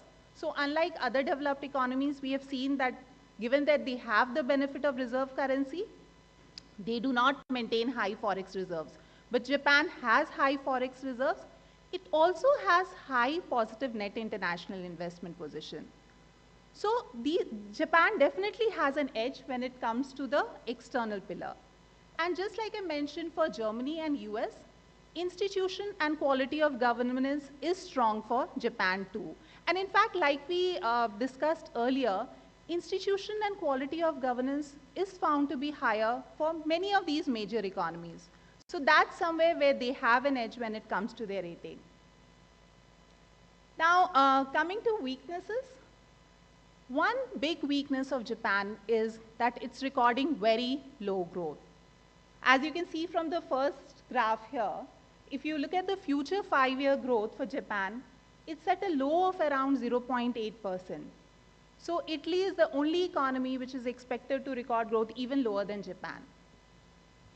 And in the next 2 years, the growth is expected, the projection for 2024 and 25 is as low as 0.9 to 1% or so. So very feeble growth. Moreover, Japan also has the problem of aging population. So in fact, around 30% of their population is above the age of 65 years. And not just aging population, Japan's population is shrinking. So that's a weakness for Japan. The other big weakness for Japan is its high government debt. Japan's government debt is very high at around 250% of GDP, as we saw in some of the previous graphs. Though we also saw that it has the benefit that interest payment to revenue for Japan is still low, even with this high debt. But the point is that yes, they have very high debt, and the debt is expected to rise further going forward. But again, for Japan, the very important thing to note is that a large part of this government debt is domestic in nature. And Pawan discussed that. Some of the economies that we look at, they have high government debt, but a large part of it is domestic. So that, in some sense reduces the vulnerability of these economies. It kind of shelters them from external vulnerability, exchange rate fluctuations. So it kind of gives them that comfort even with having high government debt. With that, we come to China. For China, CareEdge has assigned a rating of A. China, as we all know, is a global manufacturing hub. And like Japan, a lot of strength for China comes from its external sector. It's a major exporter. It has consistently enjoyed a current account surplus of around 1 to 2%. It has the highest forex reserves at around trillion or so. So definitely external sector is a strength for China. The other benefit that China gets is that a large part of their household savings is very high. So their dependence on external borrowing for funding is relatively low. Now, if I look at the challenges for China, as you can see from the second graph, the debt level, the government debt levels are rising. And specifically, if we look at the augmented debt, which Pawan also spoke about, now augmented debt for China, this we have taken the data by IMF, and this shows nothing but the government debt, including the debt of the local governments from off-budget borrowings. And as you can see, that's at a high of around 117% or so, and this is expected to rise further going forward. And with the property sector crisis that's going on in China, in fact, the risk of some of this contingent liability actually materializing has increased. Because some of these local government debt that we are talking about, they get a lot of their revenue from land sales. So with the property sector crisis, their revenue is going to get impacted, and hence this contingent liability, some of it is at a risk of crystallizing. And again, China is also, I mean, it has a huge population, but now China has also started facing problem of aging population. With that, we come to the rating of India. CareEdge has assigned a long-term foreign currency rating of BBB+ to India. Now, India is in a very unique position. Like Pawan showed in one of the earlier graphs, it is unique because it's a large economy recording high growth. There is no other economy in that bracket right now. China is a large economy, but it has started recording relatively lower growth. So India has this unique advantage of being large in size and recording high growth.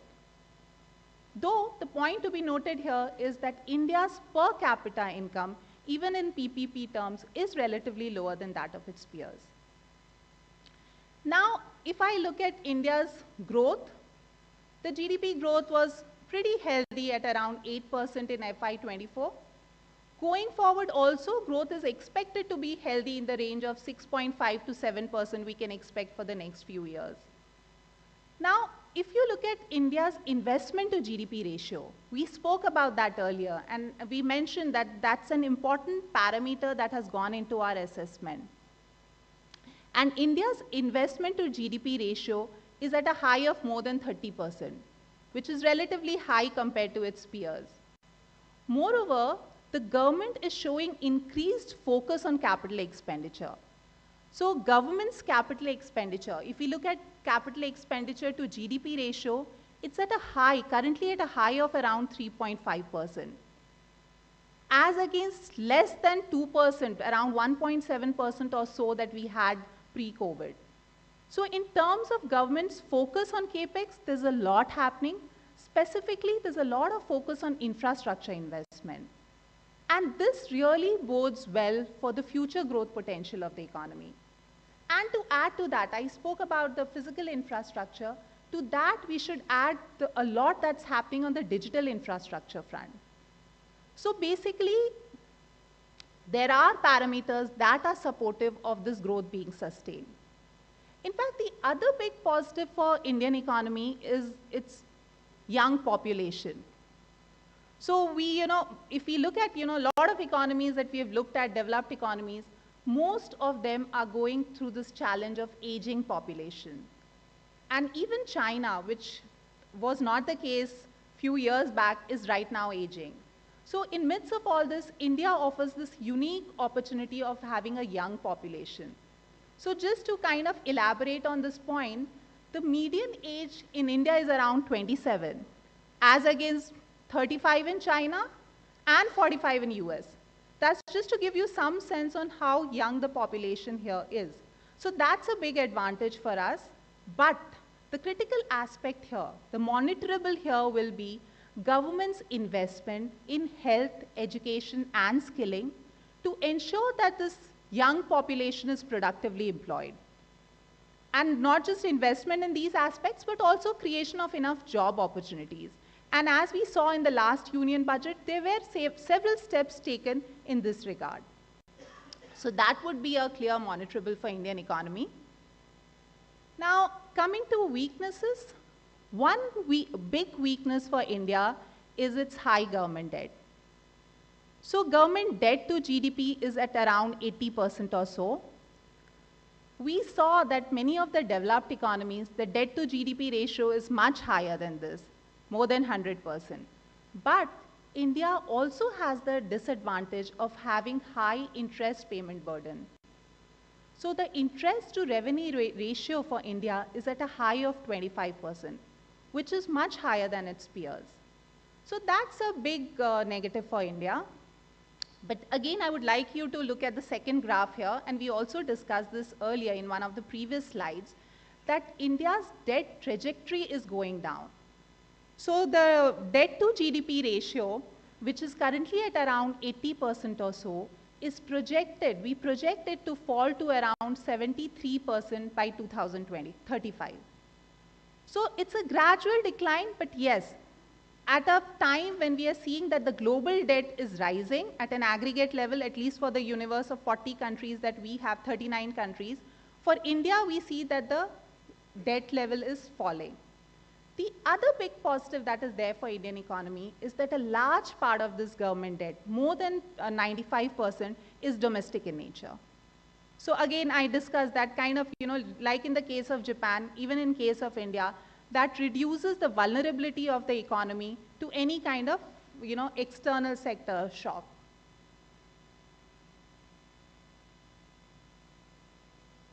That brings me to the rating of Morocco. Like I mentioned, to showcase here, we have looked at the major economies by size, and we have taken one African economy and one LATAM economy. Now, if you look at Morocco, CareEdge has assigned a long-term foreign currency rating of BBB-. Morocco is a small economy, around $150 billion. So that's a contrast from the discussion that we have had so far. But if you look at the growth outlook for the economy, as you can see from the second graph, the growth outlook is very feeble. It's expected to grow by around 3 to 4%, which I would say is weak given the small size of the economy. So Morocco has some structural weaknesses. They are going through this water scarcity, which is having impact on their agriculture sector and overall GDP growth. Monetary, then this pillar is also a weakness for Morocco. Their exchange rate is pegged to a basket of currency. So in that sense, it reduces the flexibility of their monetary policy. However, they are looking at moving towards a more flexible exchange rate regime, though a timeline for that has not been defined. Now let's look at the strengths of Morocco. Morocco scores relatively better in terms of FDI flows. So if we look at the African region as such, Morocco appears to be an attractive destination for FDI. And one reason for that is its proximity to Europe, because of which it offers this nearshoring opportunity. And hence, FDI levels are high in Morocco. Here I'm looking at FDI as a ratio of GDP. The other positive that has been happening in Morocco is that there is fiscal consolidation happening. So fiscal deficit, which was at a high of around 7% in 2020, has reduced to around 4% or so in 2023.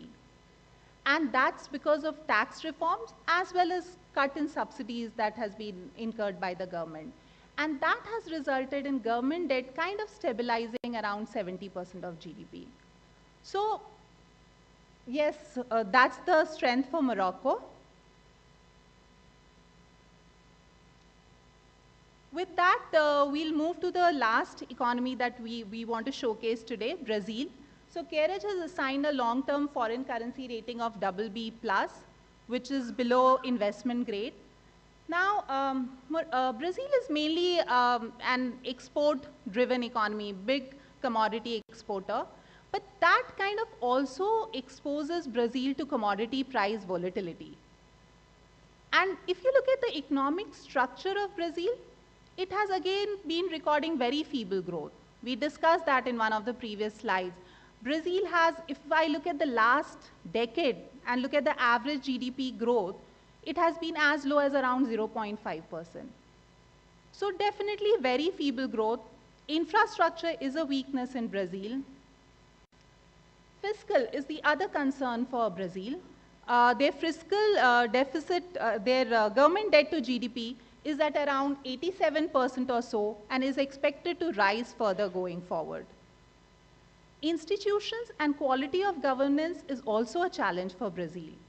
There are cases of corruption, bureaucratic inefficiency, political instability. So these are some of the challenges for Brazil. Now, if I look at the strength of Brazil, Brazil mainly gets its strength from the external pillar. If you look at the FDI to GDP ratio for Brazil, it's at a high of around 3% or so, which is a positive, and that kind of also supports its external funding ratio. So here in the first graph, we have shown the external funding ratio of Brazil, and like we discussed earlier, external funding ratio gives a sense of what is the short-term external payment requirement vis-a-vis the short-term external receipts. And lower the ratio, better it is. And as you can see for Brazil, this is a low number and this is an advantage. Brazil also has abundant forex reserves covering around 12 months of import. So definitely external is a strength for Brazil's economy. So with that, I'll end my presentation. Thank you very much.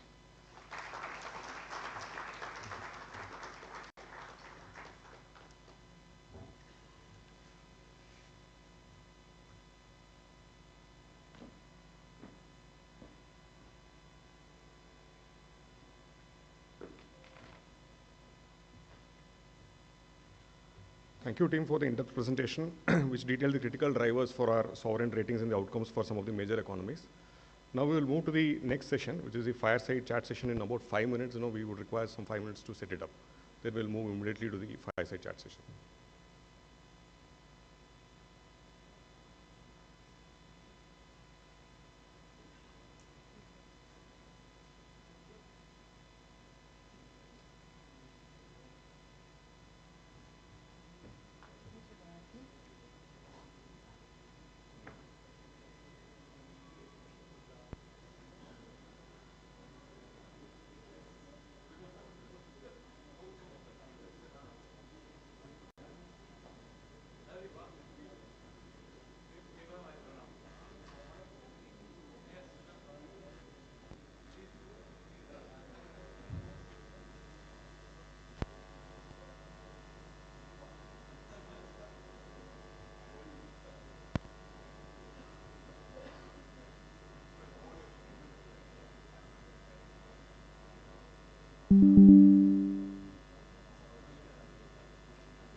check. Hello.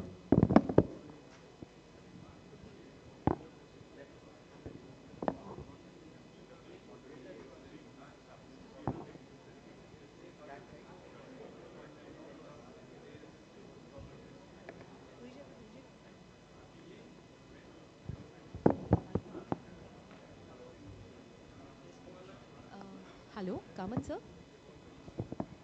Check, check. Guman U shape में मत करो और अपना ये रख लो गुमान गुमान गुमान गुमान Sachin audio आ रहा है मेरा जूम पे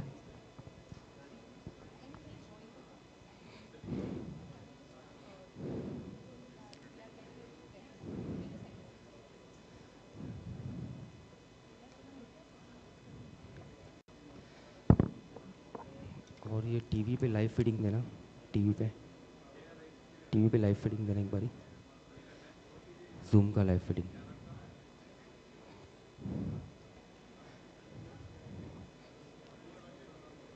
गुमान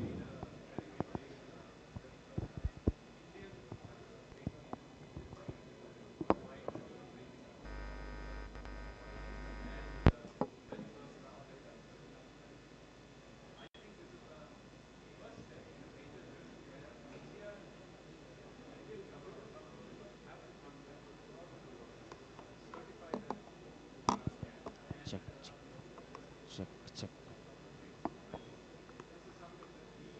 Hello, Kamat sir.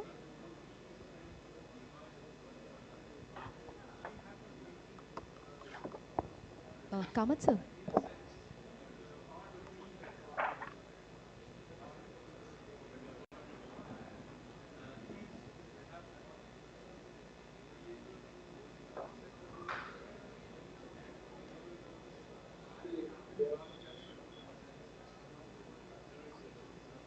Yes, come on now.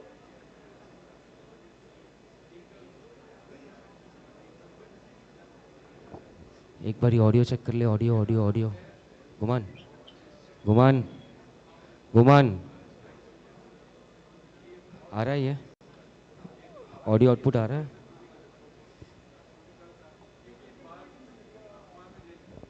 Check check check check hello hello इसका इसका देना इसका ऑडियो देना ऑडियो लाउड थोड़ा check Request everyone to take your seats, please.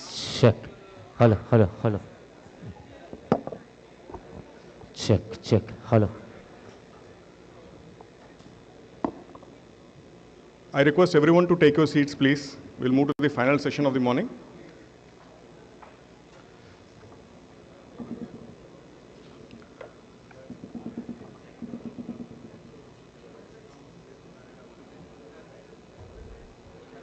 We will now move to the final session of the morning. We have an excellent panel of experts who will share their perspectives on the very interesting topic, the state of global economy and the role of sovereign ratings.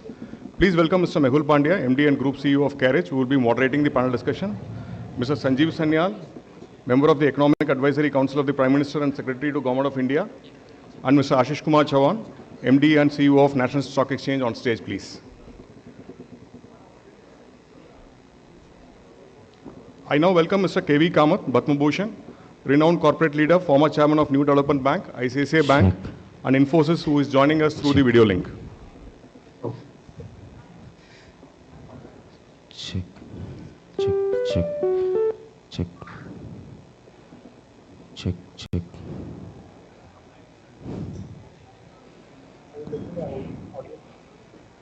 check check check check आ रहा है बस I request the audience to be seated, please. check done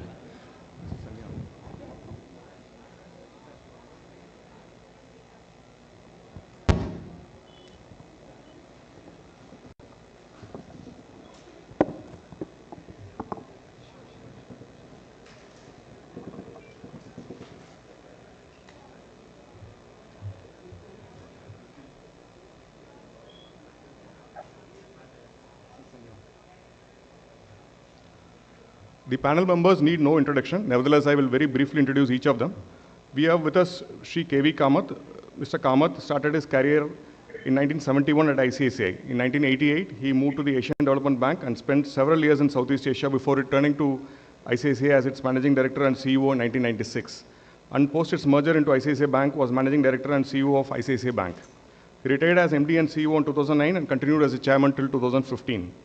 He has served as chairman of Infosys. In 2015, he was appointed as the first president of the new development bank set up by the BRICS countries, from where he retired in 2020.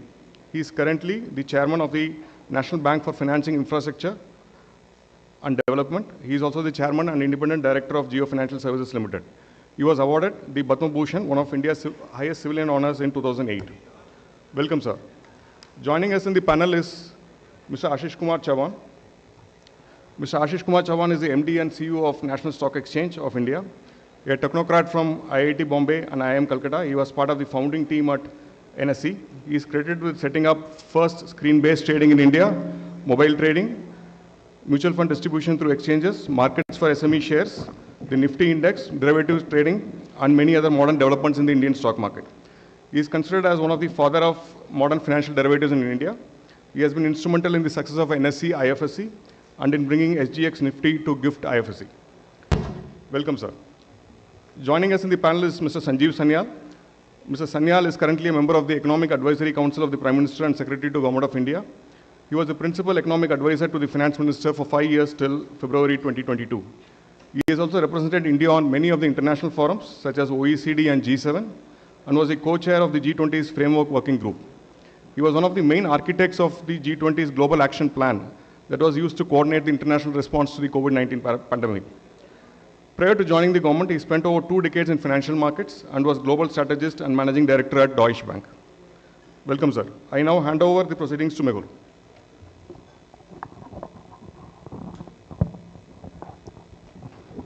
Good afternoon.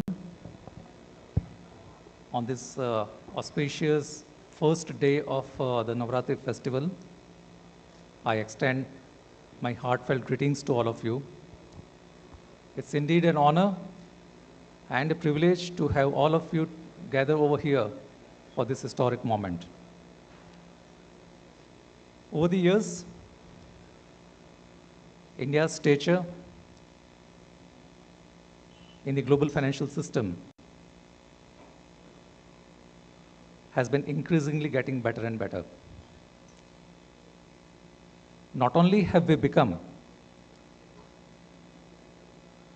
the fastest growing large economy, but at the same time, we are poised to become the third largest in few years. Looking at from any angle, be it the favorable demographic trends, the changing or the realignment of the global supply chain, India finds today at the nexus of 2 mega transformative forces. The investor confidence is at an all-time high. Manufacturing sector is at an inflection point. The balance sheets of banks are strong. And all this can potentially converge towards propelling the next phase of growth.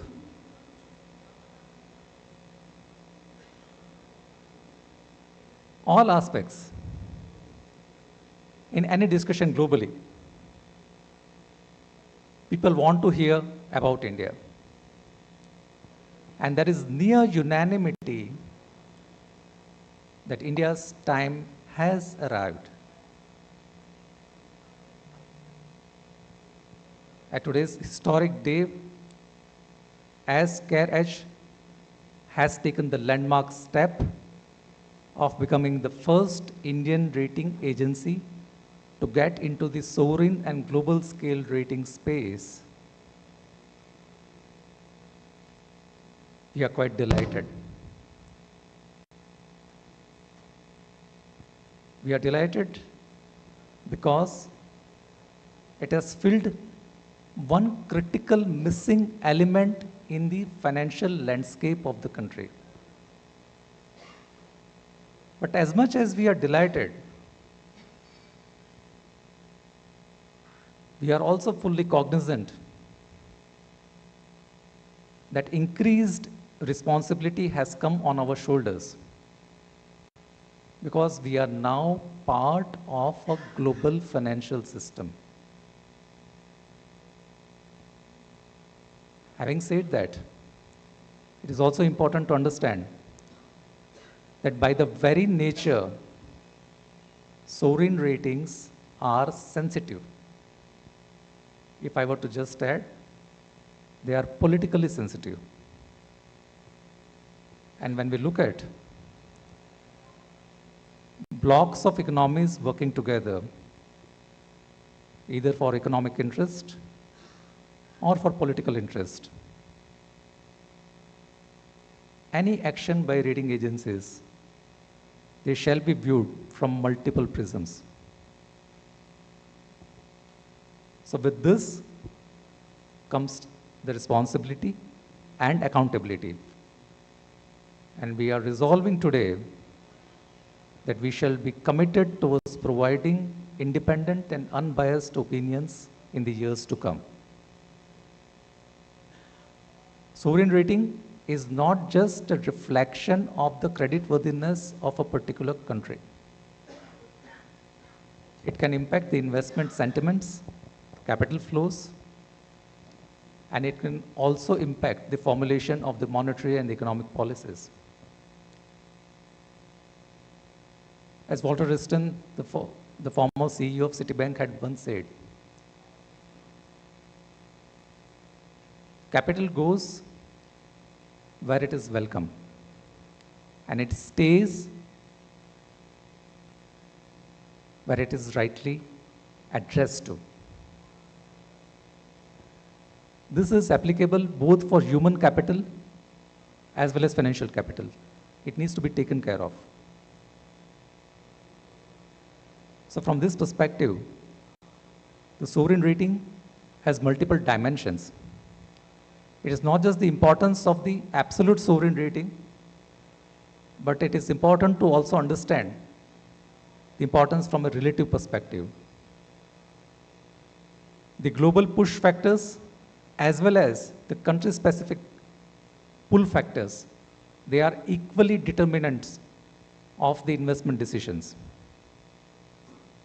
Further, any change in the sovereign rating could be having significant consequences, positive or negative, not just on the country's financial system pertaining to the government, but also to the private sector.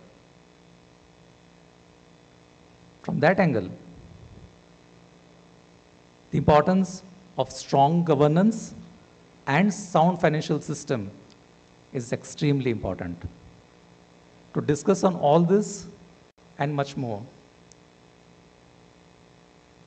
we have the privilege of having eminent panelists over here and who need no introduction. So I welcome all of you, Mr. Kamath, Mr. Sanyal, Mr. Ashish Chauhan. With this background, let me just first start with Mr. Kamath. Sir, yours has been an inspiring journey, not only from the global, but the Indian financial sector also. With that perspective, how do you see the impact from a sovereign credit perspective over the last few decades? How has been the evolution for India from a sovereign credit perspective of the last few decades, and what's the vision beholds for the future? Over to you, sir. Thank you, Varun. And firstly, compliments on the step taken by CareEdge to bring up international ratings. It was much needed. It's very timely, particularly in today's conference. My compliments. Your question is very expansive and covers a little bit of the past and of course the future. The past, I think, if you look at from our own perspective, the way maybe the rating agencies looked at us, we need to understand constraints under which we operated and the way they looked at those constraints. So I would think that the rating that came out at that point in time indeed had a bearing on context. And maybe I got first exposed to the whole rating exercise in the late 90s. It was clearly, I would say, conditioned on our own economic performance and the way we were positioned, as it were, in the global committee. But if you come to today, the situation is different. The way I have looked at it, maybe I have become a little wiser over the years. We need to understand where we are today. We clearly are today in a context where we have a very long runway. To me, in any context in which when you look at a country, the prospect, the future of this country, of a country, in terms of growth opportunities becomes fundamental to a rating exercise. But then there's other aspects that you well brought out in the CareEdge book that I see. But to me, from my perspective, the growth runway is critical. All other things that you have put in are equally important. So if you look at that context and juxtapose it with what's happening in other developed economies and India, I think when I look at it, we are probably the only country which has achieved a level of progress where growth horizon is what was defined by the Prime Minister, I called as Amrit Kal, roughly a 25-year horizon. And that's purely because there is so much to be done. There are so many things not yet done. For example, if you look at the infrastructure space alone, there is enough to do, starting with infrastructure at the village level, the small town level, the town level, the larger cities, connecting India, every area of infrastructure, including what is happening now, particularly with the newer technologies. All these need to be put in. And we're talking of a very long horizon. So to me, I think in whatever is happening in the global context has to be looked at in the context of India's long runway for growth and development. And how do you stack it? I'll quickly say, I put in the other elements, the governance and other things. Again, if we dispassionately look at the elements that have been put in, the 4 or 5 elements that a rating agency would look at, I think we have not really failed in any one of those. For me, without going into micro level, have we ever defaulted? No. Have we ever, failed in terms of our policy structures, policy institutions? Look at the way policy was handled through a very difficult period over the last 5 years. Again, the answer is no. In terms of your growth, current growth, is that on a healthy footing? Yes. And finally, in terms of, as I said, horizon for growth, it's a very long horizon. So to me, I think we are well positioned from a sound economic context. And for that reason, I think we are also well positioned in the context of getting the right rating now and going forward. Thank you, sir. Mr. Sanyal, you are one of the most articulate economic ambassadors for the country over these last several years that I have had the privilege of knowing you. And it's just not on the economic aspects. It just goes beyond to diverse sectors, including the cultural heritage as well. I have heard you saying, and I quote, "After centuries, we are clawing back some of our heft in the world. We are truly going through Renaissance like the Europeans went through in the 1500s. In every field of human endeavor, suddenly, Indians matter." Now that we have the first global rating agency on the Indian shores, how do you see this endeavor? And with your knowledge across the sectors, would you see this as another instance of India's growing role, or simply a natural evolution of an economy? So thank you very much for inviting me here today. It's a very big deal. So congratulations to you, Najib, your entire research team. Let me say that this is a very big step forward in terms of a national confidence to be able to take the next step when we go from a country that historically basically accepted the judgments, the rules of the rest of the world, to emerging as soon to be the world's third largest economy, where we begin to place our own opinions, views, etc. on the world. And here I don't mean by just doing it in a sort of jingoist kind of way. You and your team have put together a very rigorous methodology, which I have had the pleasure of seeing at various iterations. So what this methodology, ladies and gentlemen, that you just saw being presented, this is not just a trivial thing. And let me say, as somebody who spent now many, many years in international financial markets before joining government, that this is world class. It's a world class product. It's been back tested. And I'm sure there'll be a lot of criticisms, etc., over the next couple of years. But I am reasonably confident that in not more than 24 months, this will be considered the gold standard of methodologies for sovereign ratings. There are many elements in this methodology, which I have had a look, which are far better at predicting the ability and willingness of a sovereign to service its debt.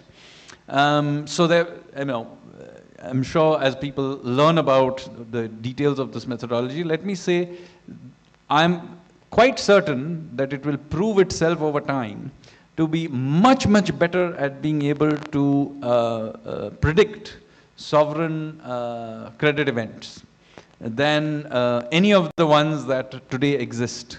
So I think this is a really quality product. What I like about your team is they like feedback, they will fix it over time. But the proof of the pudding, as they say, is in the eating. And so, by the end of this decade, I am 100% sure that you will have performed better than the others. These kinds of things, eventually are all about trust and credibility. And if you perform better than others, then that's what it is. So really speaking, it's about integrity. It's about the quality of thinking that's gone behind the methodologies you have created. And as I said, since you have exhibited, and I know this, others may not know this, but I have really gone through the methodology line by line over several iterations. So I am quite certain that this will simply, over time, create a track record of performance which will eventually really be respected by the world. Thank you so much. Ashish bhai, you are a very familiar name in the Indian capital markets, and your association with both the exchanges, with having made a real difference to the functioning, as also in the GIFT City exchange, where this rating agency is now located. How do you assess the perception about India in the minds of the global investors and in the context of China's slowdown, limited choices for the investors? And how do you think that this initiative from our side to get into the global and the sovereign rating space could help in terms of mitigation of the impediments for the capital flow to the country?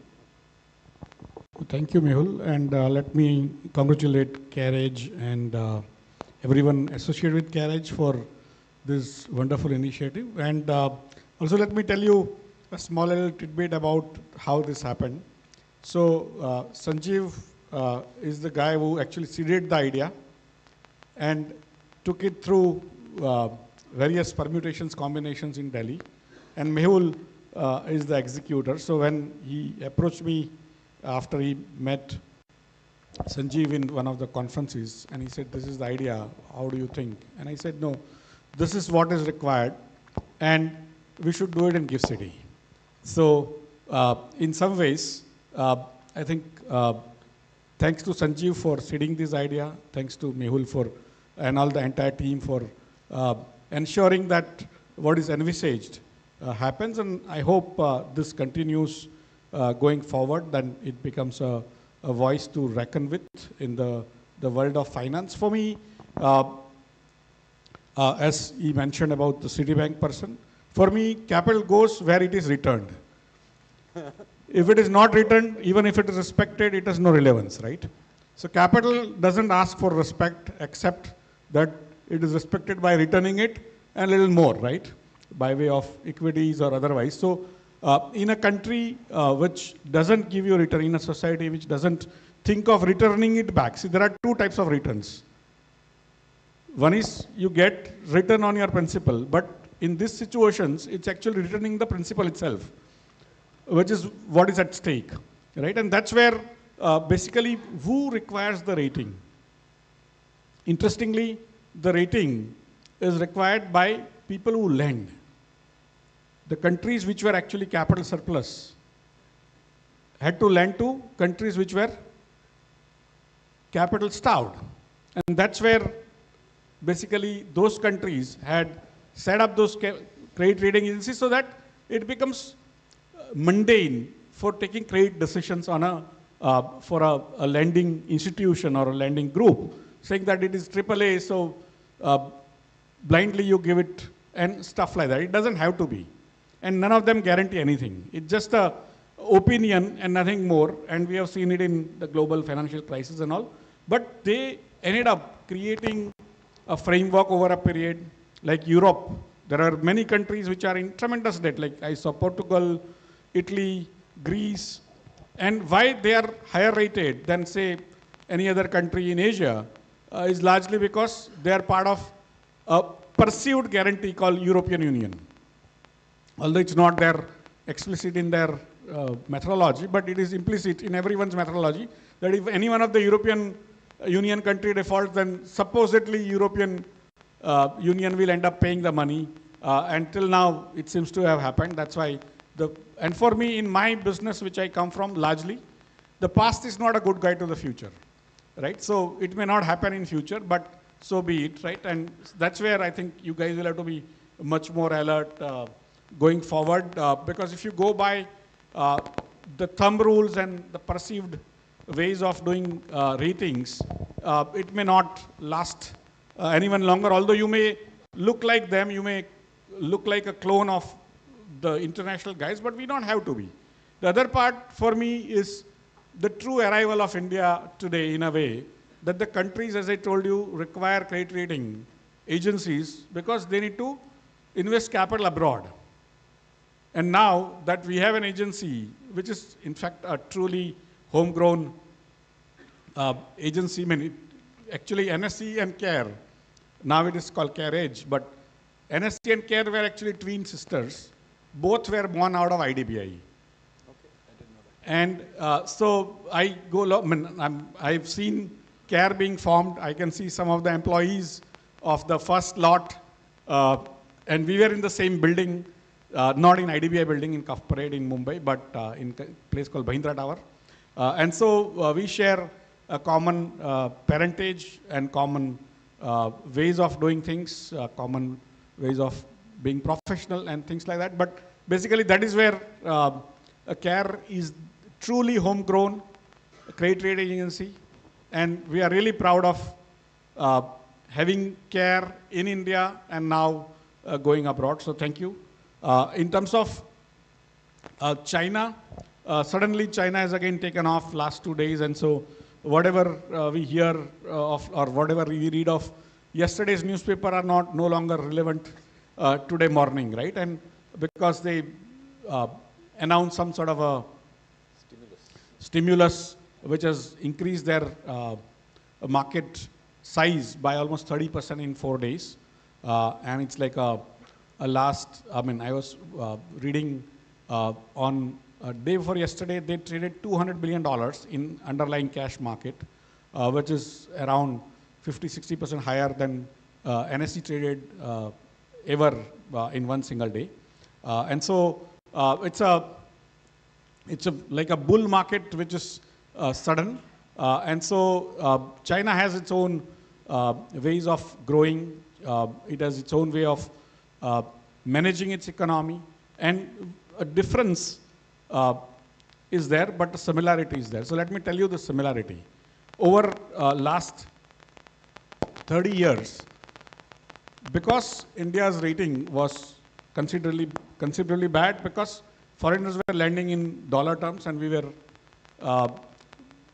not having capital account surplus and almost always on the verge of default. And that's where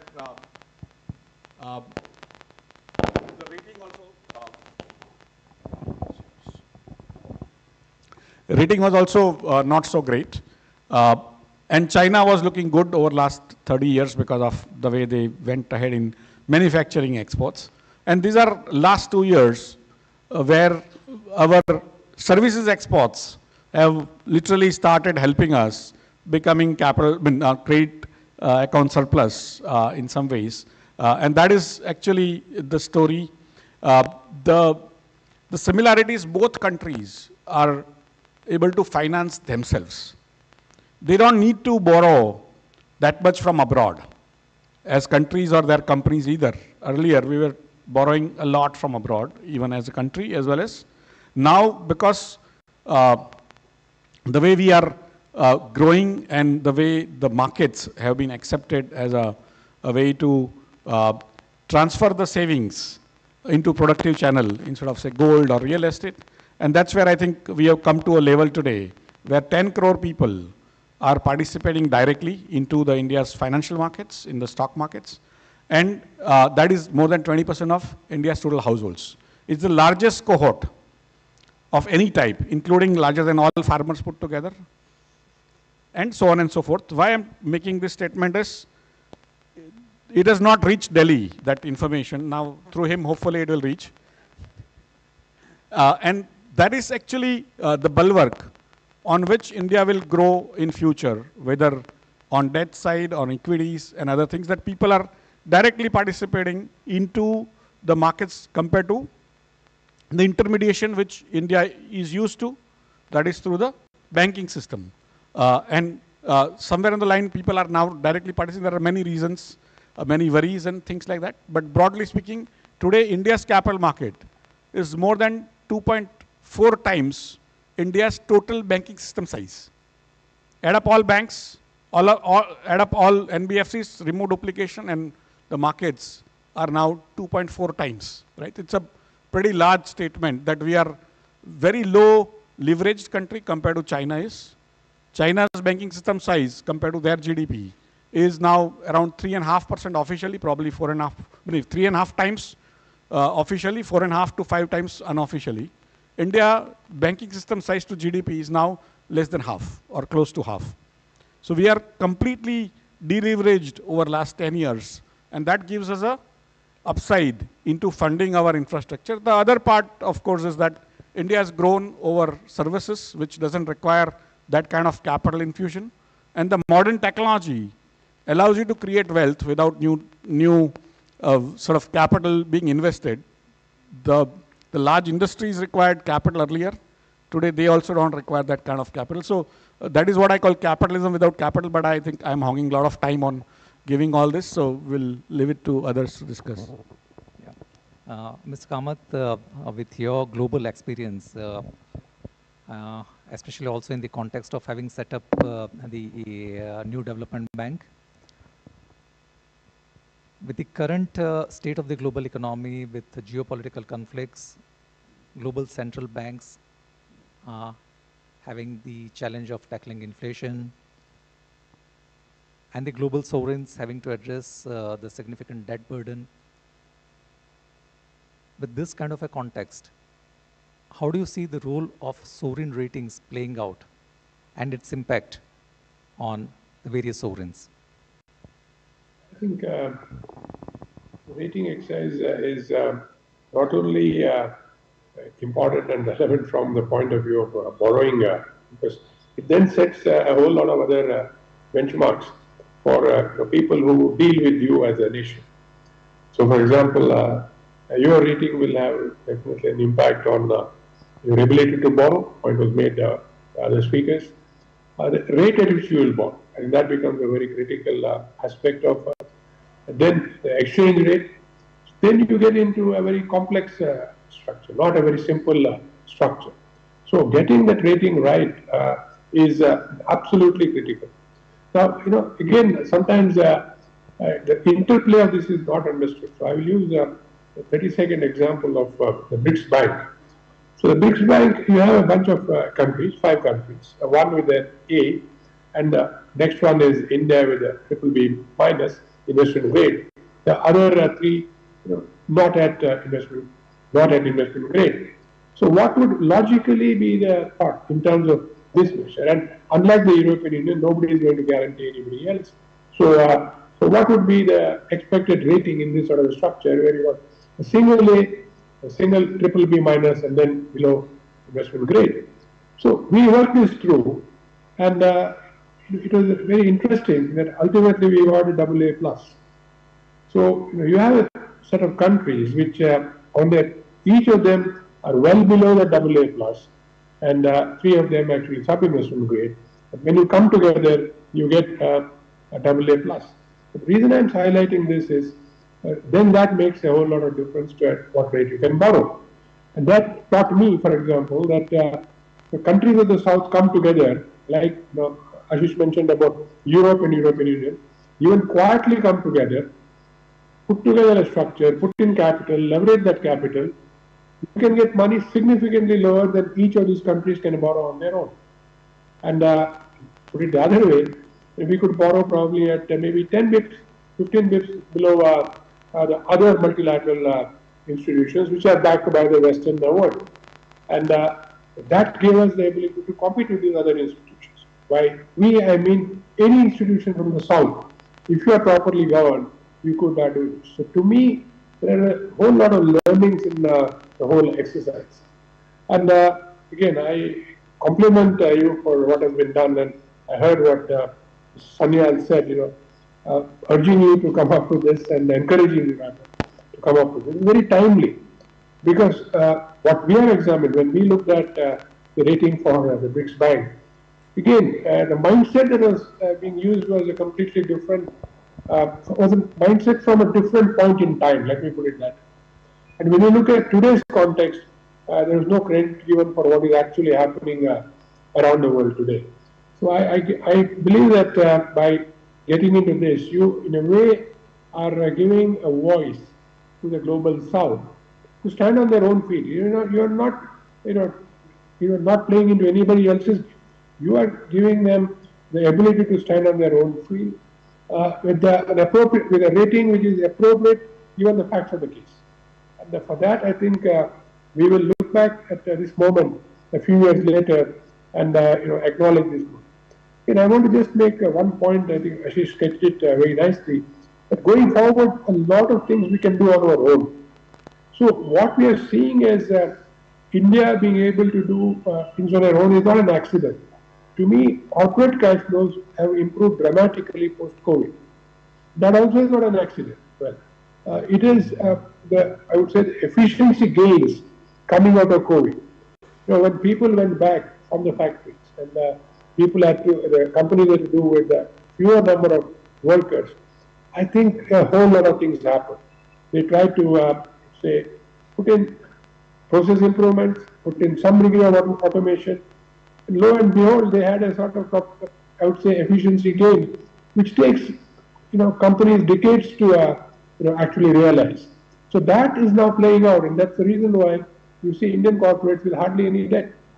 So there is the ability to, I would say, financial self-improve. So we can grow in what I would think between government and the private sector. We can grow in a very healthy manner going forward, and with the right rating, get the right mix in terms of the exchange rate and the rate at which you can borrow. And the sum total of it should be to accelerate the growth that we are now looking at over this very long horizon. So I think lessons from the past, current situation going to the future, I see a very optimistic situation for India. And with the right rating now, I think we are there. Thanks, sir. Mr. Sanyal, the same question in a slightly different context. Considering the overall risks which are emerging as far as the global economy is concerned, right? As the member of the Economic Advisory Council to the Prime Minister, can you give us some insight into the steps which the government is taking in terms of making the Indian economy resilient enough to face these growing challenges? Now, obviously, the world is an uncertain place. It always is. It is particularly uncertain today. There are at least 2 wars going on in the world. And this happens to be a point at which we are, going to enter into, hopefully, a prolonged period of high growth. Now, when China was doing this same thing, go back to, say, the year 2000, it then went through at least 8 years of very high growth. That environment where it was able to do this was a very conducive environment. It was a Goldilocks period. Global world was growing very fast. Global trade was growing very fast. Inflation was well behaved. Now, I mean, if we are going to keep growth going over the next 25 years, I mean, I hope we do get one Goldilocks period. But right now, it doesn't feel like it. And so, clearly, we have to keep going even in these difficult times.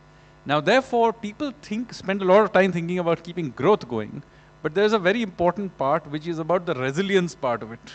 You know, you can only be a hero if you're still alive at the end of the process, so long enough. And so this is why we as policymakers spend a lot of time on creating buffers in the system. So, for example, we have now got something like $680 billion worth of foreign exchange reserves.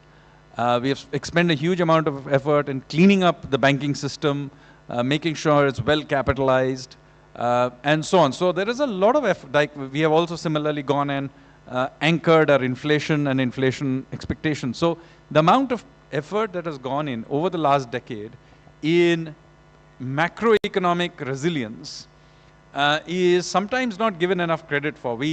People do give it credit for the growth part, but in fact, at least as much effort has gone into the resilience part, cleaning of banks, making sure our external sector. Remember, a decade ago, we were considered a part of the Fragile Five. So from there to now, where we have, as Ashish just mentioned, a relatively deleveraged system. Some may argue too deleveraged. But from a resilience perspective, balance sheets are clean of the corporates, the banking sector. We have created along the way, we have created an insolvency and bankruptcy system so the creative destruction part of it can happen. I mean, large companies like Jet Airways, SR, etc., went bankrupt without too much disruption to our economy. These are very big deals in terms of creating the shock absorbers to our system. So I think, to come back to your point, we have invested a great deal of shock absorbers and buffers in the system. Our economy is much more resilient than just looking at GDP growth numbers. And in that context, I would say that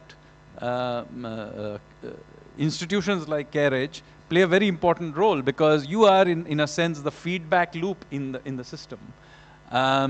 Today, of course, is about sovereign ratings and sort of the external outreach.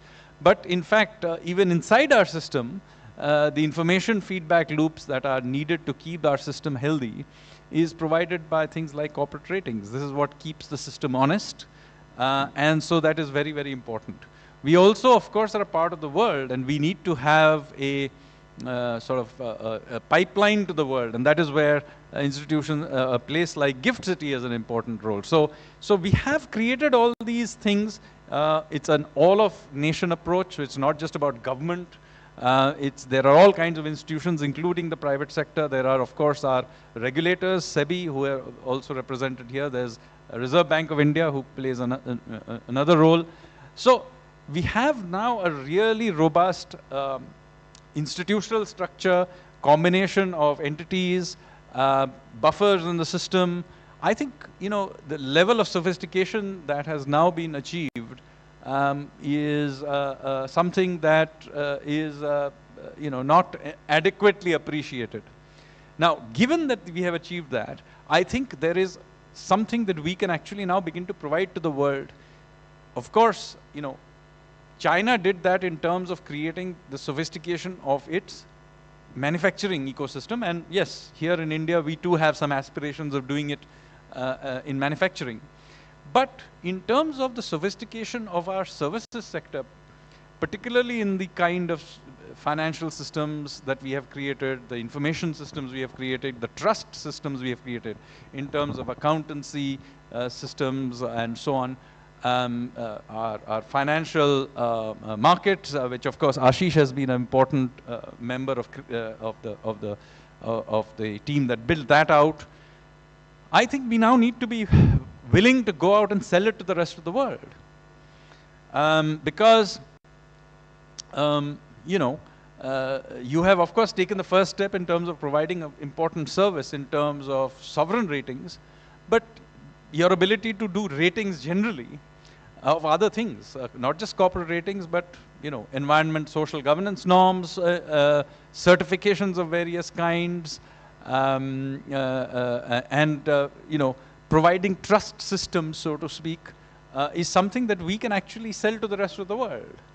And we should do that. I think we need to do this for example, I think in 10 years' time, we should have Indian accountancy firms all over the world.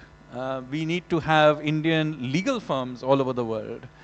In fact, ironically, many of these kinds of firms have very large operations today in India.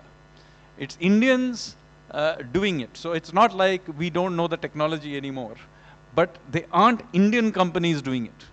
I think we need to take that next step where Indian companies go out to the rest of the world. You have taken, so in a sense, it's not just about the sovereign ratings. You are effectively a pioneer into this idea that Indian, services in terms of providing certifications, in terms of providing benchmarks, for global use, is something that you are really pioneering. And when the history of this period is written, I think today's event at will be remembered as a very major step forward in terms of our stepping forward into the world in this space, and not too different from where China maybe a decade or two back began to get into the, they too at some point were recipients of technology. They were just sort of back ends of various kinds of manufacturing. And today, look at them, from Huawei to BYD to all kinds of manufacturing sectors where they now have brands. We will have services sector brands which are world class. So, to sum it up, it's not just about us being able to create our own systems for our own use. I think we are creating sophisticated enough systems which we can export to the rest of the world. What do you think, Ashish? I fully sort of agree. And just to add, if you look back, China, around 2000 onwards, they started having tremendous surplus coming up. And they became actually very, very large, credited to the rest of the world. It is underappreciated, but the framework of China's funding and some portion, Mr. Kamath can actually explain from his sort of days in Beijing. But basically, China became a large creditor. And when a country starts growing, starts having its surpluses, and of course, the heft which China had and now India is getting, it'll have to start distributing the credit to rest of the world. Like recently itself, during COVID, we have given not only vaccines, but money to say, Sri Lanka, to Nepal, to many, many other countries. And that's where the services like this is, for me, what is credit rating? It's actually a signal, right? That this is credit, it's going to be returned and then returned with additional return, right? So that's where, depending on, say, an American agency or parentage having American, although there are Indian subsidiaries, telling you that this particular country can give you money back, but that is because America can take back that money if they feel like, or through IMF or World Bank. Whereas we might have to actually ensure that the rating which we give will give the money back on its own rather than, because we don't have that heft yet, right? And so on and so forth. So basically there are ways to recover the credit, right? People who actually borrow the credit might figure out that they end up getting a lot of calls. So that is the way to recover the credit. And that's where when India starts having that larger and larger surplus, it will have to continue to not only invest in India, but also across the world. And that's where I think this kind of framework, which looks at the lens from independent way of getting the credit back. And for me, this signaling is what the world works on. The actual transactions matter a lot, but the signaling, it's like many people ask me, what is the purpose of stock exchange? And most of us think it's basically transaction processing. That is, you buy and sell and prices go up, at least last 10 years. They might go down also sometimes, but broadly. But for me, the most important function a stock exchange performs in any economy or any society is actually price signal of assets. And that's where basically it's more for discussion between me and Sanjeev. But effectively, that's where the price signaling, the credit signaling, those are what I call fundamental aspect of running societies in a transparent way. And that's where I think I fully agree that today our ability to measure, manage things which are soft. I give broadly two sides of any society. That is the infrastructure. Why do you invest, right? There is a huge amount of debate on investment, why private investment is not coming and stuff like that. But what does investment do? Why do we like investments? Why do societies want investment? It's because they will create more jobs. If you can create more jobs without having that investment, should you do it or not? No, but I still require investment because I was taught in America, in some school of America, that no, investment is required. That's why private investment is, that's what current entire situation in India is, that private, for me, we have created more jobs. It's not that today we are getting 15, 20 million people coming in the job market every year. Last 30 years, we have been having increasingly large number, and they're all getting adjusted or accommodated in the system. And that's where basically for me, there is a soft infrastructure, there is hard infrastructure. Hard infrastructure is all the bridges and ports and airports and roads and everything we built, electricity, power plants and all.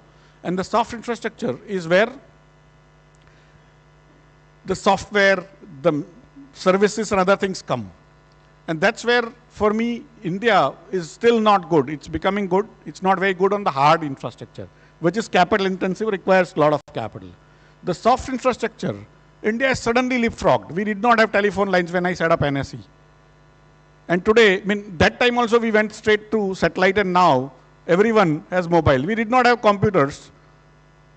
And people used to say, boss, you are starting a computerized exchange. It is not going to work.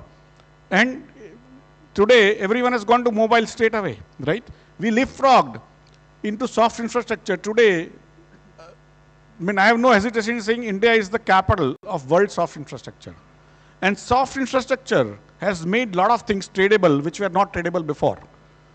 The services, I mean, in a joking term, I used to say that. Now I'm very convinced that the only job that will be sort of done still physically, unless somebody actually creates a new method, which they might in next 2-3 years, is that the only job which will require a physical person to give you service in Europe or US is actually barber's job. Everything else will be transferred to India. And you can see the GCCs being built. And so those are being built. New jobs in millions are getting created, and then tertiary, secondary, and fourth layer, fifth layer jobs are getting created in the Indian economy by many of these services or soft sort of infrastructure that has been created on UPI and stock exchanges and the rating agencies and everything else, right? And that's where, for me, India is scoring, and future of the world is actually going to be more demat. That what used to have services, I mean, what used to have physical experience is now converted into service. What you require 15 people to do in America is now being done by one person in India. And those are the things that are going to get you more jobs, and that soft infrastructure is where India scores and will continue to score. And I just wanted to suggest in your methodology, the demographics is a large part, but demographics, technology-oriented demographics, or backward-looking demographics, because there will be countries which will be young, but wanting to go back in time. And there will be demographics which will be technology-oriented, future-oriented demographics. And so those are the nuances which one can build, but soft infrastructure, India is the world capital. China, many of the things that WeChat and all is very similar to ours. They don't have internet. WeChat is a closed walled garden, as I call it. Entire China is a walled garden for your information to reach there. In India, we get Chinese, not only information, but even lenders calling you up every moment, right? They might look like Indians. But basically, we are actually an open field for everyone to come in, which may not be a good idea. But I'm just saying that is where India's going to score. If we can become good in hard infrastructure, which we are currently working on, then there is no other country which is going to create that productive capital, productive people over next 30, 40, 50 years. Thank you so much. And mindful of the time, I'll just be having one quick round for some inputs. That's on the learnings and the guidance for us. All the three of you are credited to be institution builders, and I carry a lot of admiration personally for all of you. Mr. Kamath, he has built institution like ICICI, turning into a retail lending institution from the project finance focus, set up the new development bank or the BRICS bank, and currently now in this another phase of development financing through NAPFID. Mr. Sanyal has been like not only as a part of the institutions at the global banks, but currently in his present role also helping the various facets of the institutions that the economy requires for turning into a real global economy. Ashish Bhai, you have been involved in the institutions both at the exchanges, as also another facet of your passion for cricket, right, where you help as an administration for Mumbai Indians. All these aspects, I would like to have a quick word from all the three of you that as we are taking the first step towards becoming a knowledge-based global institution, right? What is it in terms of the next steps that we should be doing, what we should be mindful of, right? And what is the kind of the opportunities that we should be looking forward to? Starting from you, sir, Mr. Kamath. Yeah, firstly, again, I compliment you, endorse all that Sanyal and Ashish has said. I compliment you on this step. I would think that getting acceptance of what we are doing is going to be the key task. I don't want to use the word challenge, key task. Because there will be forces which will try to push back for not necessarily at a business context. They'll push back because you are getting a perspective from the South. And I think perspective from the South is difficult to for others to necessarily accept, particularly when some of what you say in terms of your ratings and the way you put them out may not gel with what they have been doing over a period of time. So I would think that is where the most effort would be required to get alignment with particularly countries of the South to start with to the process, and then use it in a very, I would say, demonstrable way to the rest of the world, the developed world. And look, there is merit in what we are doing, and this is how it looks. And the global context is also changing. And I think that would be another key factor, because the context in which India operates is going to be already quite different, will be even more different the next 5 years. I think this we will need to be cognizant of, that we establish CareEdge as an entity and its own place in this world. Thank you. Yeah, Mr. Sanyal. So, following on the same point, yes, I mean, one thing to do it and one thing to get accepted globally by others. Obviously, one part of it is, providing a global south perspective of the world economy. But of course, in the end, quality is what shines through. And so I think making sure that the integrity of your methodology is impeccable, that you're always taking feedbacks to improve. And the fact of the matter is, what you're establishing is a trust system. And the best measure of that trust system is a track record. So effectively keeping this going over a long period of time, maybe for 5-6 years before you really begin to see any uptick and general uptake of your product, that will be the difficult part. And yes, I know, there are countries in Africa, etc., that have been some interest in your methodologies. But the fact is, this is a marathon, it's not a sprint. You have to keep the faith and your integrity going, keep improving the product. And as I have already said, this is already a world-class methodology, but in the end, in order to enter the club and be accepted, you have to actually be better than everybody else. So, the way to do it is feedback loops. Continuously improve the methodology till such a point then that it is obvious to everybody in the room that you are, you simply belong. And so I think that's the game, that, you have created a world-class product. Now it is about keeping the faith and making sure that this genuinely is something that people respect you for. Thanks. I also agree with both of them. Only thing, how do we implement this, right? So you have to be there for long term, right? Because the credit events don't happen that often in the world. So when only that credit event happens and your credit rating or your methodology was found to have actually predicted that event ahead of others and far ahead of others, then only it will be proven. Otherwise, it's not going to be easy. That's why you have to be there for the long term, whether anyone accepts you or not.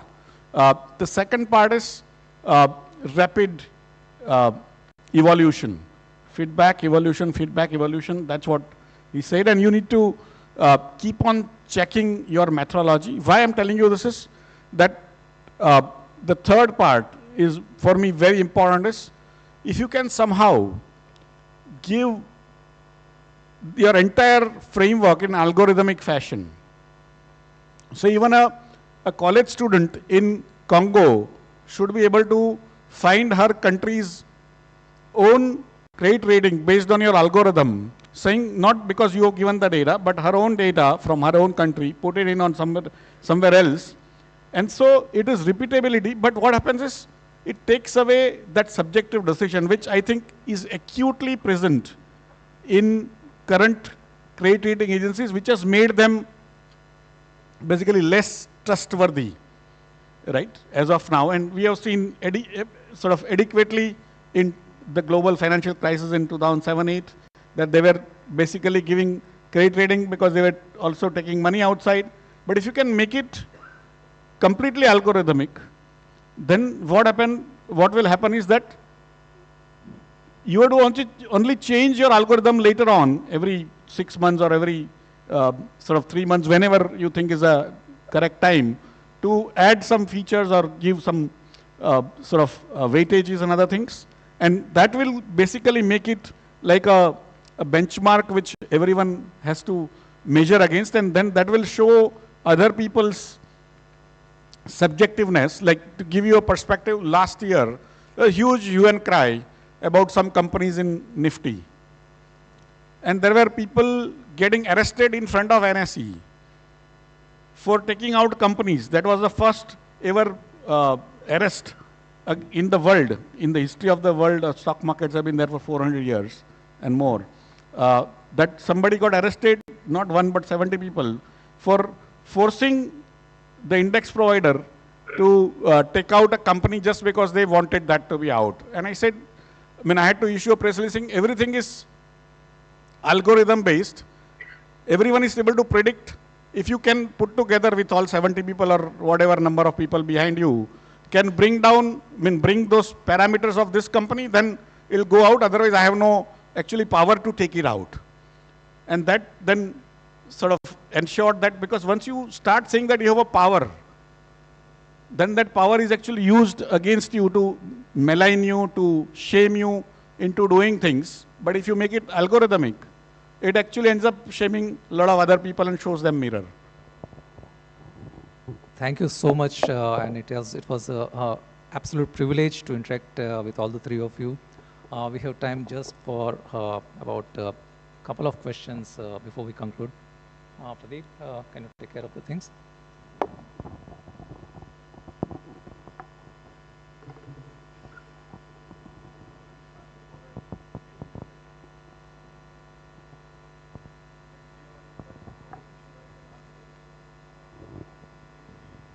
One or two questions.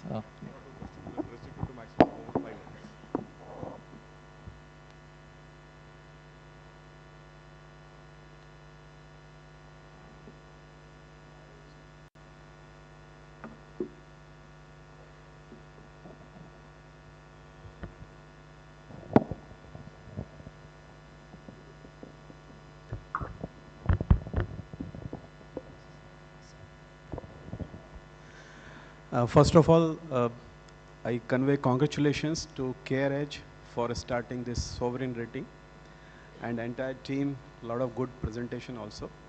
My only small question, see, as an urban cooperative bank, because I represent Kalupur Bank, we usually monitor country risk exposure. So we have a forex desk and forex lending happening for our clients. So we do have country-wise risk exposure limits.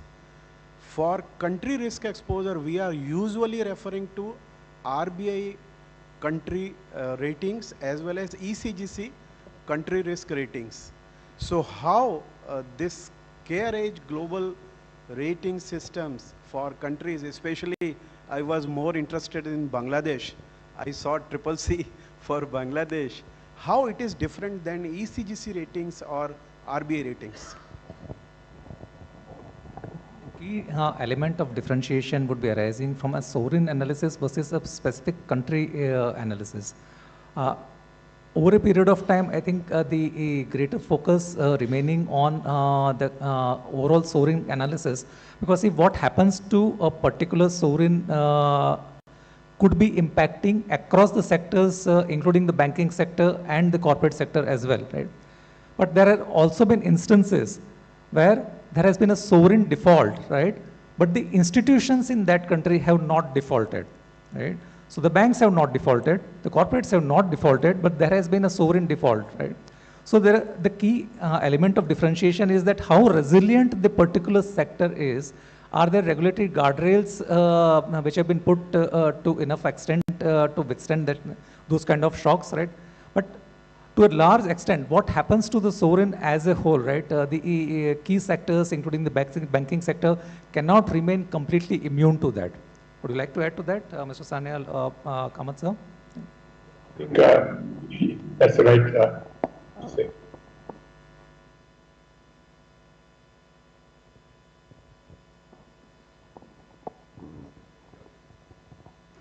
Anything more? Yeah, hello. Yeah, I have one question. During the presentation, it was mentioned that investment as a percentage of GDP is high for Vietnam, Philippines, and India. So, sir, if you remember, many years back, government of Vietnam and government of Philippines appointed sovereign credit rating advisors. And after the appointments, within the 3 months, rating improved for those governments and demand for government securities also improved. So do you think that now the time has come to appoint sovereign credit rating advisor for India also? Thank you.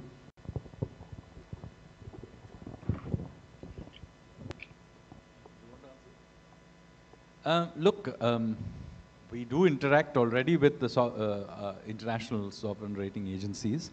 And so it's not like when I was a principal economic advisor in the finance ministry, I used to interact with Moody's, Fitch, etc. They have an annual system of coming through. We interact with them. So it's not like we are not dealing with them on an annual basis. We are. And eventually, if our performance is good, it will shine through. But we have historically felt that there were certain kinks in their methodology which were perhaps depress our ratings from what it would be if it was a purely objective system. But notwithstanding that, we live in a world where those ratings are used. So there's no question that we will keep interacting with them, as indeed have Vietnam and all the other countries you mentioned. They have also continued to do that. But really today we are here to celebrate the creation of an Indian system of doing it. And so really that should be the focus, yeah. Just to give you a perspective, Vietnam and Philippines both wanted a lot of external debt. Currently, it is not that much of a problem for India. But when somebody becomes your advisor, that's why somebody else will rate you better. Itself actually creates a question on the framework of rating situations which are going on. And that's why I was suggesting algorithmic based. So you and me can become advisor to the government of India or whichever government wants to take our advice, right? Then because we say that you improve this and it will happen. Just because somebody says he becomes advisor and somebody's credit rating improves, I would request Sri Lanka and Bangladesh and Pakistan to get them done instantly. Within 3 months, they will become AAA. We will restrict ourselves to one more question, please.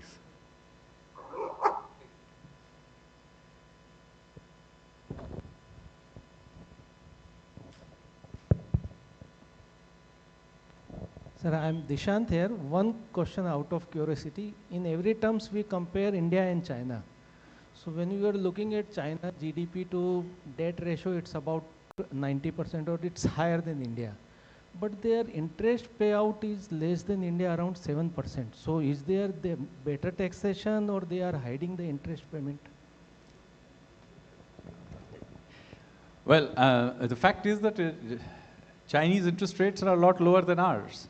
And that's a fact. So capital has been cheaper for them with many benefits to it. It's a benefit obviously to the corporates and households who are borrowing. But of course the biggest borrower in most systems is the sovereign itself. So in India we borrow at much higher interest rates than the Chinese government does. But there are many things that are happening now that should over time, not tomorrow morning, but over a period of time, bring down the cost of capital in India. First of all, over the last decade or so, we have anchored inflation in India. So that is not a trivial thing, not given enough credit. We used to be, till we introduced the inflation targeting system, a country that was a 8 to 12% inflation country. So we are never an Argentina type high inflation country. But we were a country where 8 to 12% was the inflation rate in most times. We are now comfortably in the 2 to 6% range, which is our target range. We have barely gone out of it 2 occasions downward, in fact, and 1 occasion upward. And even through the spike in inflation that you saw just in the post-COVID year, I think it was in 22, most of the world actually, including developed world, had higher inflation than us. So we have now demonstrated to the world that we are a responsible place with good macros. And part of the benefits of having that anchoring of your macroeconomy is that the cost of capital begins coming down. So over time, presumably, our cost of capital as a system and including the government of India's borrowing interest rates will begin to slowly settle into something much lower. And that will eventually feed through to the interest payments that we will have to pay. Remember, much of the interest payments that we are making today is based on interest rates that were taken up many, many years ago when 10-year bond or whatever the original tenor of the bond is. That time, whatever interest rate was there is what we are paying today. But over time, as it comes down, the whole thing will get recalibrated at the lower level, and then we too will benefit in the same way as China does from a architecture of interest rates which is lower. We thank the participants for their engaging questions and to our panelists for their insightful answers. We thank Mr. Kamath, who has joined us online, for his participation and the insightful conversation. I now request Mr. Mehul to felicitate our panelists. Mr. Sanyal.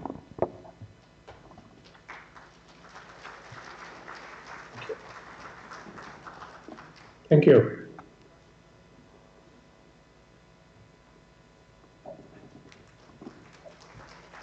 And Mr. Ashish Kumar Chauhan.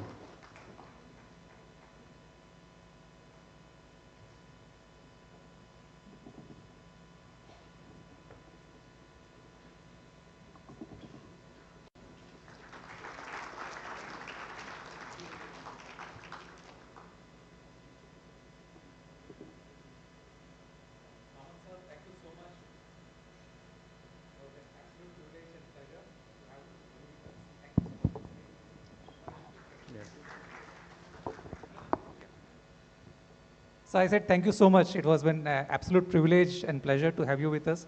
Thank you. And we are extremely grateful to you. Thank Thank you you. so much.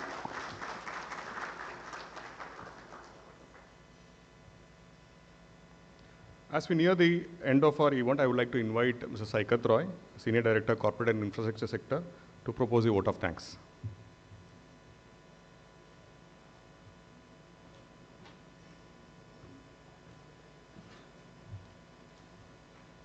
Wow. Good afternoon, ladies and gentlemen. It has been said that the best way to predict the future is to create it. I think this encapsulates the spirit at CareEdge Group. Today we mark a significant milestone in our journey, and your support means the world to us. On behalf of CareEdge Group, I am honored to express my heartfelt gratitude to all of you for gracing this momentous occasion with your presence. First and foremost, I would like to thank the eminent guest speakers, Mr. Kamath, Mr. Sanyal, Mr. Chauhan, Mr. Rajaraman, Mr. Ramakrishnan, Mr. Rao, and Mr. Shah for taking time out of their busy schedule to be with us here today. Gentlemen, thank you for your inspiring words and valuable insights. Have truly set the tone for our future endeavors. We also are deeply grateful to the International Financial Services Centers Authority for their guidance and support. Your regulatory framework has been instrumental in enabling us to bring this project to fruition. To our dedicated team for your hard work, passion, and commitment has been the backbone of this launch. Each one of you played a very, very crucial role. So we thank you for that. We are also immensely thankful to our friends from the media for covering this event and helping us share our story with the world. Your presence here amplifies our message and helps us reach a wider audience. Last but not the least, our valued guests and all our well-wishers, your encouragement and support has been our motivation. Your presence here today is a testament of the relationships we have made over the past 3 decades and the exciting journey which lies ahead. As we embark on this new chapter, we are committed to making a positive impact, driving change that will resonate with global scale. Thank you once again for your presence on this special day. We shall now continue the conversations over lunch and celebrate this new beginning. Jai Hind. Thank you.